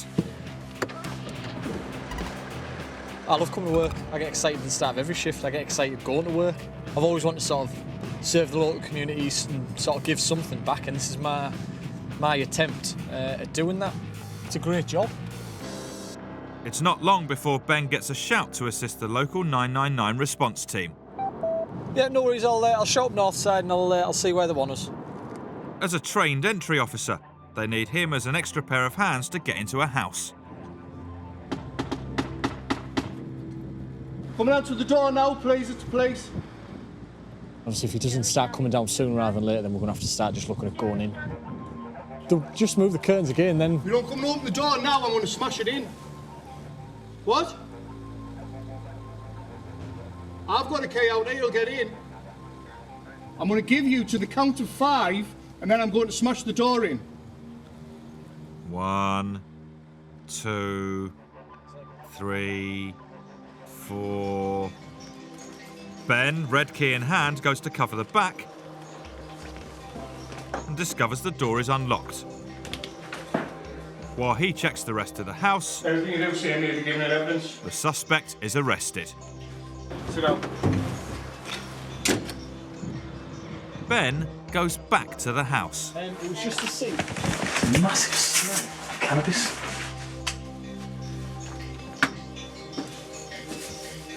Hey presto, there we have it.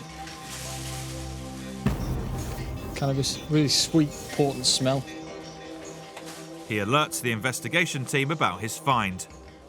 And then it's off to the next job. Take care, see you in a bit. If you need help, just give us a shout and I'll come back. Cheers.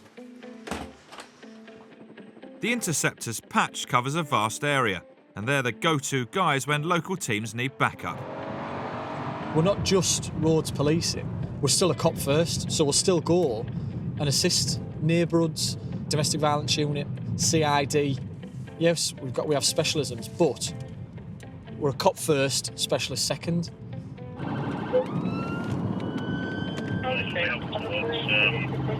Ben bangs on the blues to bring in a man reported to be driving a stolen car.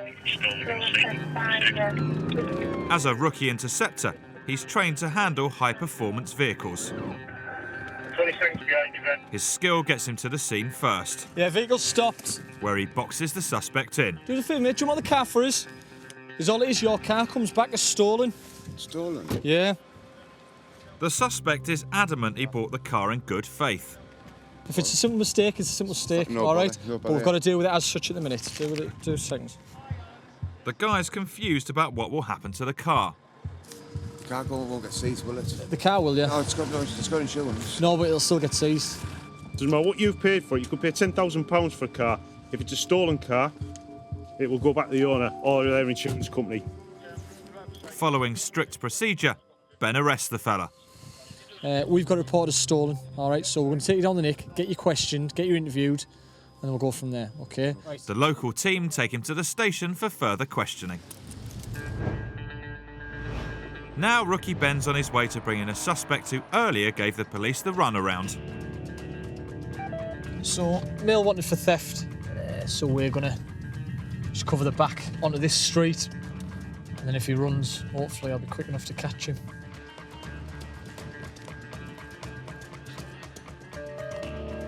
All of a sudden, our eagle-eyed interceptor spots someone fitting the description. Stay there! Yeah, he's clocked a gate. A forceful shove. Get on your hands, get on your face, get on your floor, get on the floor. And he's collared him. Hands! Oh, give us your hand. Ben slaps on the cuffs just as the response team officer makes an appearance. So 1 male detained. Theft of what? We'll be arrested on suspicion of theft. Right, okay. Okay, roll over on your left. Right, lift your knees up. Yes.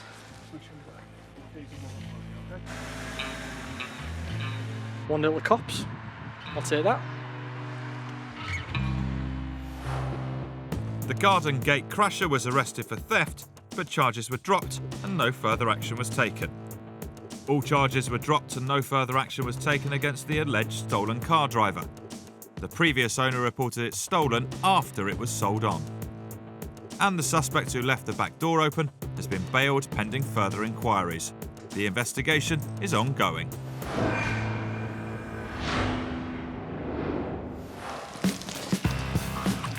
As well as intercepting on the streets, Ben's highly trained as a method of entry officer, which means on a raid, he'll be the one boshing down the doors. Please, do yourself now! So Ben, are you a fully trained door smasher then? I mean, yeah. It takes 3 to 5 days to learn how to put a door in. So 3 to 5 days sounds like quite a long time. Is it not easy? It's not. You've got to learn where to hit it, and you've got to learn how to hit it. You're looking for weak points, so on this door you're looking sort of between hinges to try and take out prominent points. And you're using? We're using what normally is referred to as a big red key, but this is in tactical black. So this quite is big red key. isn't it? It's chic, yeah, give it a go. So that's 16 kilograms. Oh yeah, it is as well, isn't it? Yeah, and then obviously the force you get at the end when you finally hit it on the door, you're looking about 3.5 ton plus. Am I? Yeah, so it's all in the Does swing. that depend on the person who's swinging it?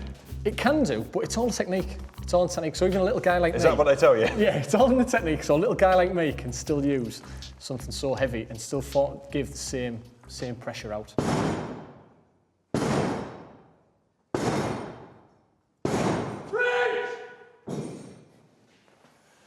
I mean, you sort of don't really get a sense when Ben talks about it's 3.5 tons going through the door until you actually see him heaving away. I mean, that is really quite something. And the sound just reverberates through the entire building. Good effort, Ben. Are you knackered? Yeah. You must be. Well and truly knackered. No time for R&R as Ben's off on his first raid, and I'm going with him. We've got a caravan that's parked up on a driveway of a house for yourselves that are executing the door. Ben's been brought into the local neighbourhood team to deploy his MOE training. We've just got to be straight out and get the door in and then secure whoever's inside the vehicle. Okay, thank you very much. So all the stuff that I've done with Ben so far, like the knocking down doors on sets and watching this firearm training and his tasering and stuff, has been kind of quite fun really. But now, going on the first actual raid, we're doing it for real, going into, even though there's intelligence, an unknown situation, I'm going to be standing well back and I'm still genuinely quite nervous. And I have very little time to think about what's about to happen, as the suspect's highway home is just around the corner. There it is. Screen's all up on it. The van blocks any potential escape route, and then it's down to Ben to get access to it. And as the first rule of MOE is to always check the door, bingo! Stay where you are! Stay there! Ben and Richie are in, and now everyone else is swarming round. Anybody else in here? Do you want to cuff him? And it's basically over. He's in, just you. Is there anything new we need to know about? Oh, a guy's coming out now. He hasn't got any shoes on. Come over here just for the time being, just to keep you out the eye of the public, all right? Okay, man.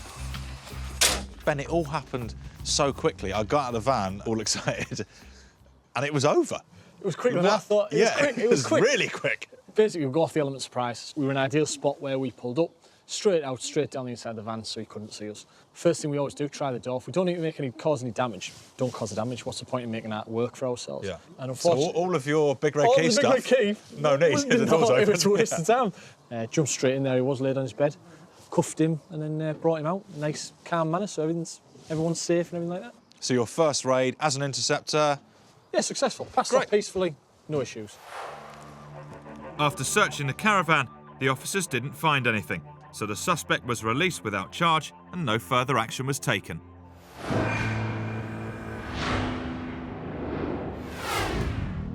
Ben's first raid as an interceptor went without a hitch. Now Sergeant Kev Salter shows how experience and determination are invaluable when sniffing out a suspected cannabis farm. Right, we've had some information that there's a cannabis farm at an address in Horden. It's a composite door, which obviously we're going to use the HDO, so along with the red key, obviously Richie's backup should it take more hits than expected. There's also got connections to another couple of addresses, one that's round the corner and one's over Bishop Hawkins, so it may be that we roll on, continue and do them addresses. Composite doors are notoriously hard to break down, so the crew will use the hydraulic door opener to get through it. The intelligence which we've got is quite strong, so we're hoping to find a successful, a grow which is well established. 45 seconds away. Guide is in, Spike.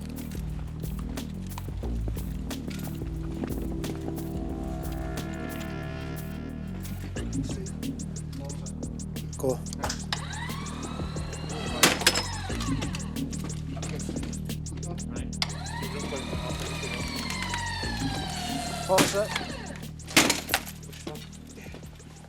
The HDO hasn't got through, and the big red key doesn't fare any better.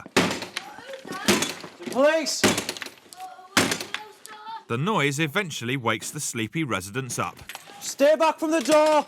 And as it still won't give way and the suspects are in no hurry to open it, Kev and his team work out another way. Get that door open now, it's going again. And with just one tap, That's what you call in one. the team are inside and met by a yappy dog and the not-so-talkative residents. Is this your house? What's your name, kiddo? Despite the intel, a search around the property is drawing blanks. So Kev, not one to give up, turns his attention back to the couple. Is there any drugs in here? I've been in bed. Knackered. And you haven't necked anything? I've been laid in bed, mate. You just woke me up with the door going bang, bang, bang. The intelligence about the man suggests he has a history of cannabis use and is out on licence. One of the conditions of that licence is to stay away from drugs. And you've got the obvious things like a grinder and stuff. The discovery of a grinder which is used to shred drugs such as marijuana into smaller pieces suggests that drugs have been used in the house. Which, there you go, there's some cannabis bush. It's not as much as I was wanting, which is certainly enough to cover us for putting the dough in. At least the arrest for possession of cannabis should be a straightforward one. This is yours, mate, yeah? Yeah. And you've got cannabis now? Well, technically you can say it's mine. Well, no, because he just told me that it is. Well, it's hers. Mine. That's hers. Yeah.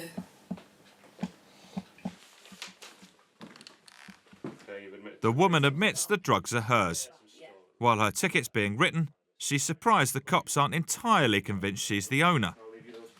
She's obviously got the ticket. You're obviously coming in as well. Why are you getting locked up? I've admitted to it. Yes, but we're not stupid. All right? I'm not going to let... He's out on licence. Well, there's no point in you doing that. He got locked up on it. He's been locked up on that. Her admission will land her with a fine, but it's not enough to keep her boyfriend from being nicked. He's been let out with strict conditions. And one of them conditions was not to have possession of cannabis, which is obviously illegal in the first instance, but he couldn't even stick to that. It's only a small amount of cannabis, but fortunately it's enough to bring him in. We've got some more addresses to look at now, which this guy's connected to, so there's a potential. There may be something else there, but we'll see. Kev's intel suggests another property may be the grow house. Now, we haven't got a warrant for this one, but he is connected to it, so we're just going to travel there and give it a door knock. The house they roll onto is unoccupied. But 24 hours later, after securing a warrant, they discover a bumper crop of cannabis plants. 65 are seized with a street value of £65,000, plus the equipment used to cultivate them. The magistrate used their discretion about the lad being on licence, and on this occasion did not send him straight back to prison. However, he was convicted for the possession of Class B drugs, fined £80 and ordered to pay costs of £105. His girlfriend was issued a £90 fixed penalty notice for possession of cannabis. The couple have been bailed for the cultivation of cannabis and will have their day in court. Still to come on Police Interceptors, Rookies and Raids. They've obviously tried to flush that. The coppers find more than a number 2. It's a bag of coke or something. And the big red key strikes again. Police!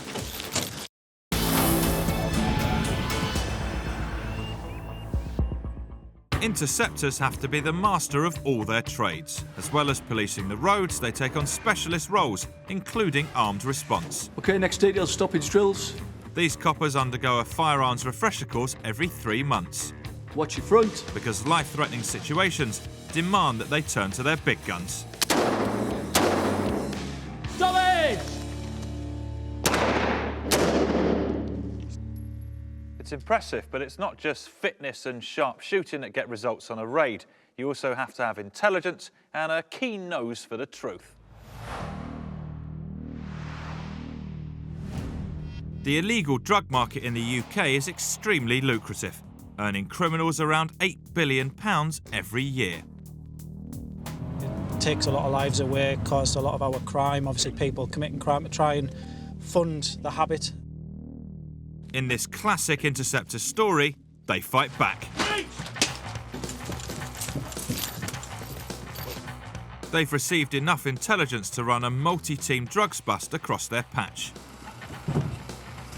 Leading the first bust in Durham is our king of the cannabis raid, Sergeant Kev Salter.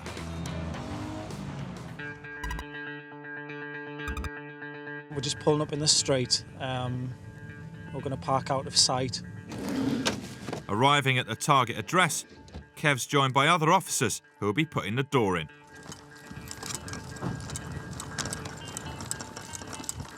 The Sarge knows drugs can be concealed in an instant, so the cops will use the element of surprise and break down the door. Unless, of course, it's open. Police! Police, got a warrant! Lads, keep your hands in the air, yeah? Clear upstairs. The cops storm the house and soon have the 2 blokes inside in cuffs. Just come and have a seat in here for us. We'll give you a search anyway, OK? Yeah. So you've thrown that foil down, yeah? Yeah. Kev takes a closer look at a tinfoil parcel which was tossed to the floor as the cops entered. Is any drugs in here, mate? No. No? No drugs anywhere in the property. Meanwhile, on the outskirts of Middlesbrough, experienced copper Andy Lawson's leading the second bust at another house the police have intel on. As Andy leaps from the car, the entry officers go for the door.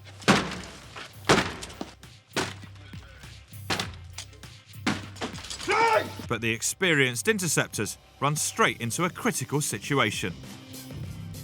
What have you just swallowed? What have you just swallowed? Spit it out. What have you swallowed? The interceptors fear the bloke they found in the front room may have just hidden some drugs in his stomach. As we've got through the door, the guy that actually looked out of the window, he had a mouthful of what we believe to be drugs, and as we went through the door, he was swallowing it down with Lucasade. If the cops' suspicions are correct, this is serious. He'll get taken across and booked in at A&E, and then we'll have to keep a check on him at A&E, because obviously, depending on whether he has swallowed drugs, which we think he has, it could have a massive adverse effect to him, and it could kick in later on and obviously potentially be fatal. Back at the first raid, Kev and the team have detained a suspected drug dealer and are now searching the house for any illegal substances. Foil. We just got some foil that's been thrown down by, what was it? One of these small heroin. The tin foil is empty, but their target's admitted he is a heroin user. As Kev and the team start to search the house, they find it's awash with drugs paraphernalia. This is obviously all the kit that they use to inject the heroin. It's obviously all clean, sterile needles, but around the property there's used needles, which we've got to be very careful of. And more sharps in there, is it? God, you must go through some, dear. With no sign of any Class A's, as a highly experienced interceptor, Kev trusts his instincts. He thinks the suspected dealer has concealed his stash in a secret place. Lad, it's going to be full strip searches, so if you've got anything, best to tell us now. Will you come to me? We'll give you a person search, okay? Yeah. Officers take the suspect upstairs. No sooner has the strip search started, Kev hears some strange noises. Are they all right? It's more than just all right. Kev's intelligence and instinct was spot on.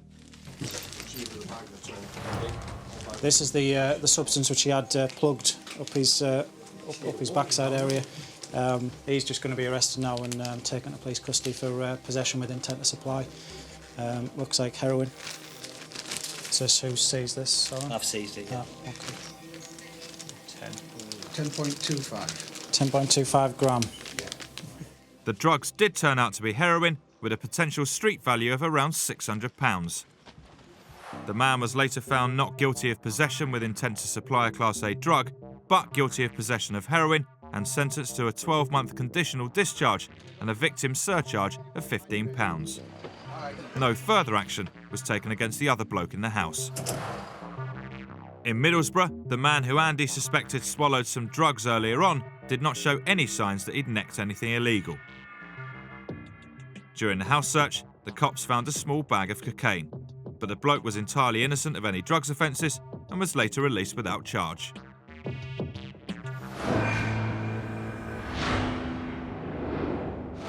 When intercepting out on the streets, coppers rely on good, old-fashioned instinct, and there's no substitute for keeping your eyes peeled.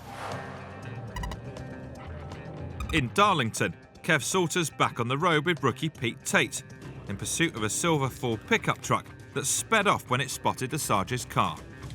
Definitely booted it, didn't he? Did boot it, In the hands of this Lewis Hamilton wannabe, the pickup seems to have disappeared into thin air. Yeah, he obviously knows round here, doesn't he? A quick lap round the estate. Where'd that car go?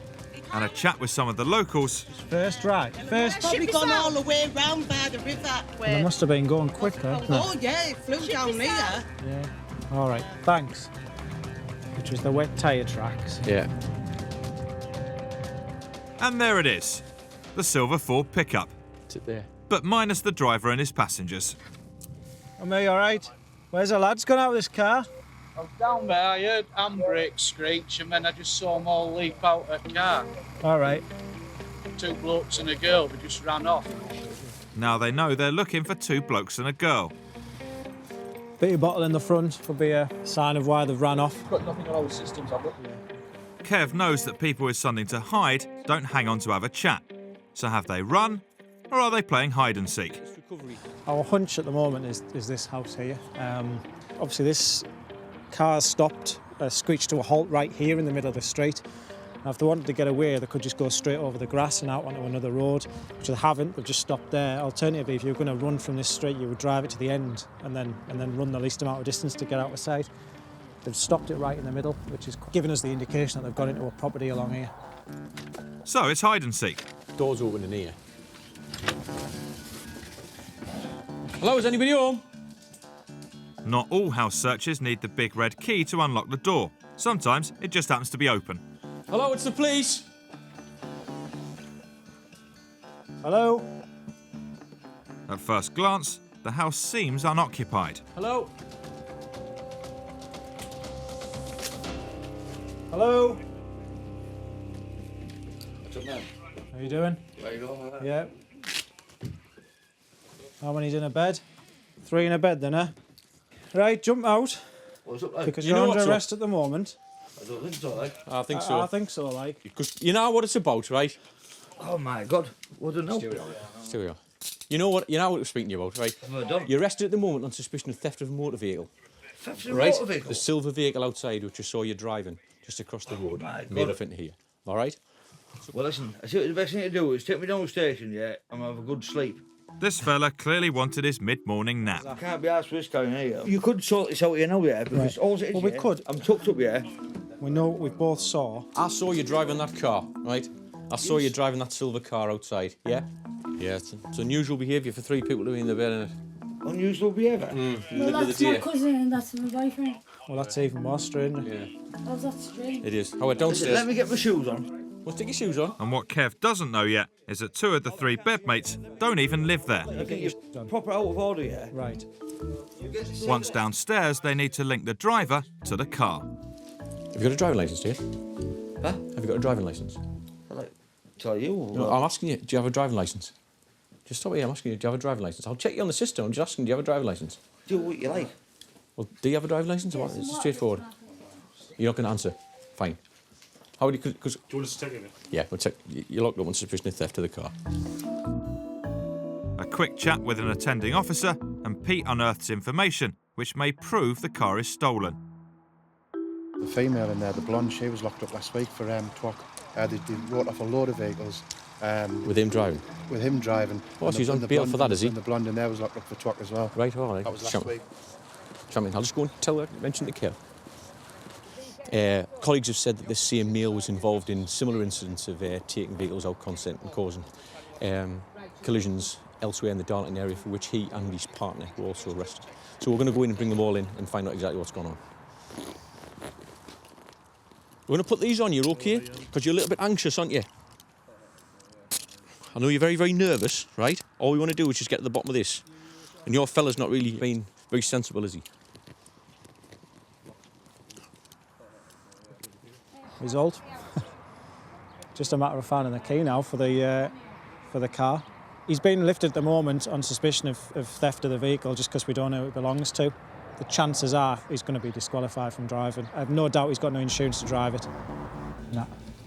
Right, back to the game of hide and seek. So it'd be nice to find the keys and it would be the icing on the cake. It could be absolutely anywhere. A search of the kitchen. We've obviously ran straight in through this back door, which has been insecure, and ran straight upstairs, is my guess. And the bedroom. We're on this side. Are fruitless.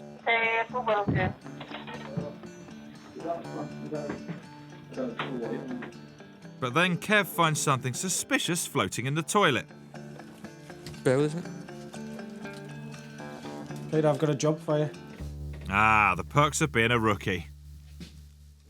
It's a bag of coke or something. A bag of amphetamine or something like that. Try to flush it, you see. But it is another result. Try to dry it out on something lighter. Stick it on the windowsill. There's some little individual deals in there. We've obviously tried to flush that, Morgie, when we've come in the house. So now, only the keys to find. Take a needle in a haystack, this, isn't it? Yes. I was hoping it was going to be in the car. I might have chucked it outside, you know. Because the back window's open, isn't it? Yeah. When we were upstairs, they might have chucked them, I don't know. But I reckon they've shot straight upstairs in this bedroom, panicked. It's out in the garden they go.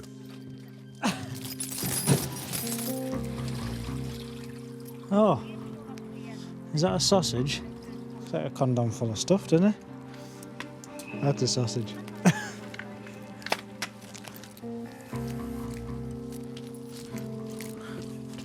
We chucked it out the window. Yeah. Abracadabra.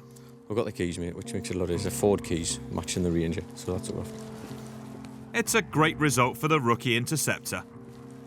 Well, obviously, it puts the driver of the vehicle at this address, which is where we've arrested the three people. So it's a great find, really. I found the keys, I found the drugs in the toilet. What more do you want, man? No, you just got them out the toilet. I found them. It turns out that the truck wasn't stolen, but the driver was charged with drink driving, driving without due care and attention, and no insurance. The drugs in the toilet turned out to be amphetamine. and the other bloke found in the bed was arrested on suspicion of possession of a Class B drug. But no further action was taken. No further action was taken against the woman who was with them.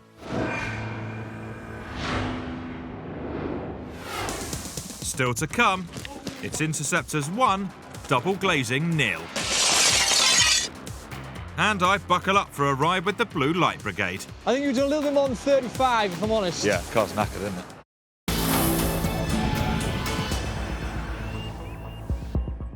Throughout this special, I've seen how bad guys hide behind closed doors, and the police use specialised kit to get through them. From hydraulic jaws to angle grinders to the big red key. But in this last case, they take a different approach.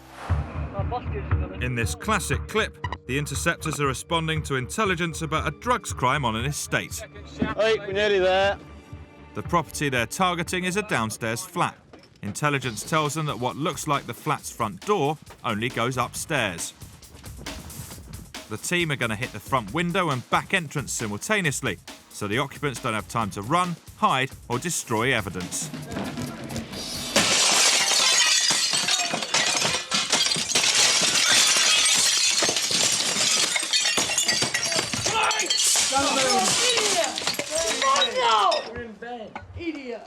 Don't round there.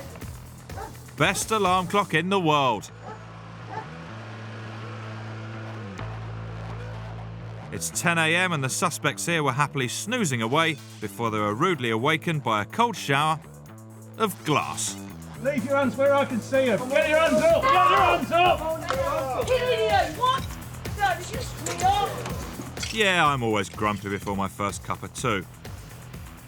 In a coordinated manoeuvre, Sean Brennan has used the big red key to show himself in through the door. The front hasn't got a door, so we've gone through the window. At the same time, we've gone in through the back door. The occupants didn't even have time to get out of bed, so it's gone quite well. OK, they've got in the flat, but what's inside? And search it with quite a lot of detail. We're looking for small wraps of drugs that could be quite well hidden within the property. But it doesn't take long for the police to uncover a ripped package of beige powder spilt next to the bed. It's not about that makeup, it's all over the side of the bed and that. That's it, well, I don't know what it is. Yeah, you can't arrest me for makeup. The suspect claims it's just a little bit of blusher. Come on, look at that. It's makeup, man. It looks like brown, doesn't it? Well, it's the same colour, isn't it? It's got there's everything in it there. This is a small cellophane wrap. We think this is what the heroin was in. This has been ripped open to spread it around. Forensically, we can have this examined and get any fingerprints off this packaging. There was no evidence of dealing, and the woman in the bed did not face any charges. But the makeup on the floor did turn out to be heroin. The man pleaded guilty to possession and was fined £130.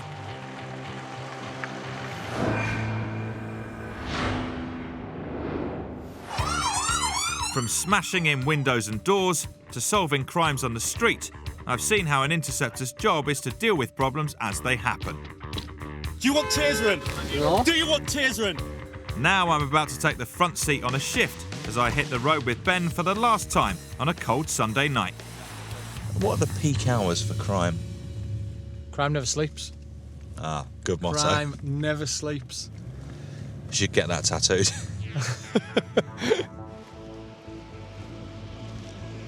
It's not long before we get a call to the A66.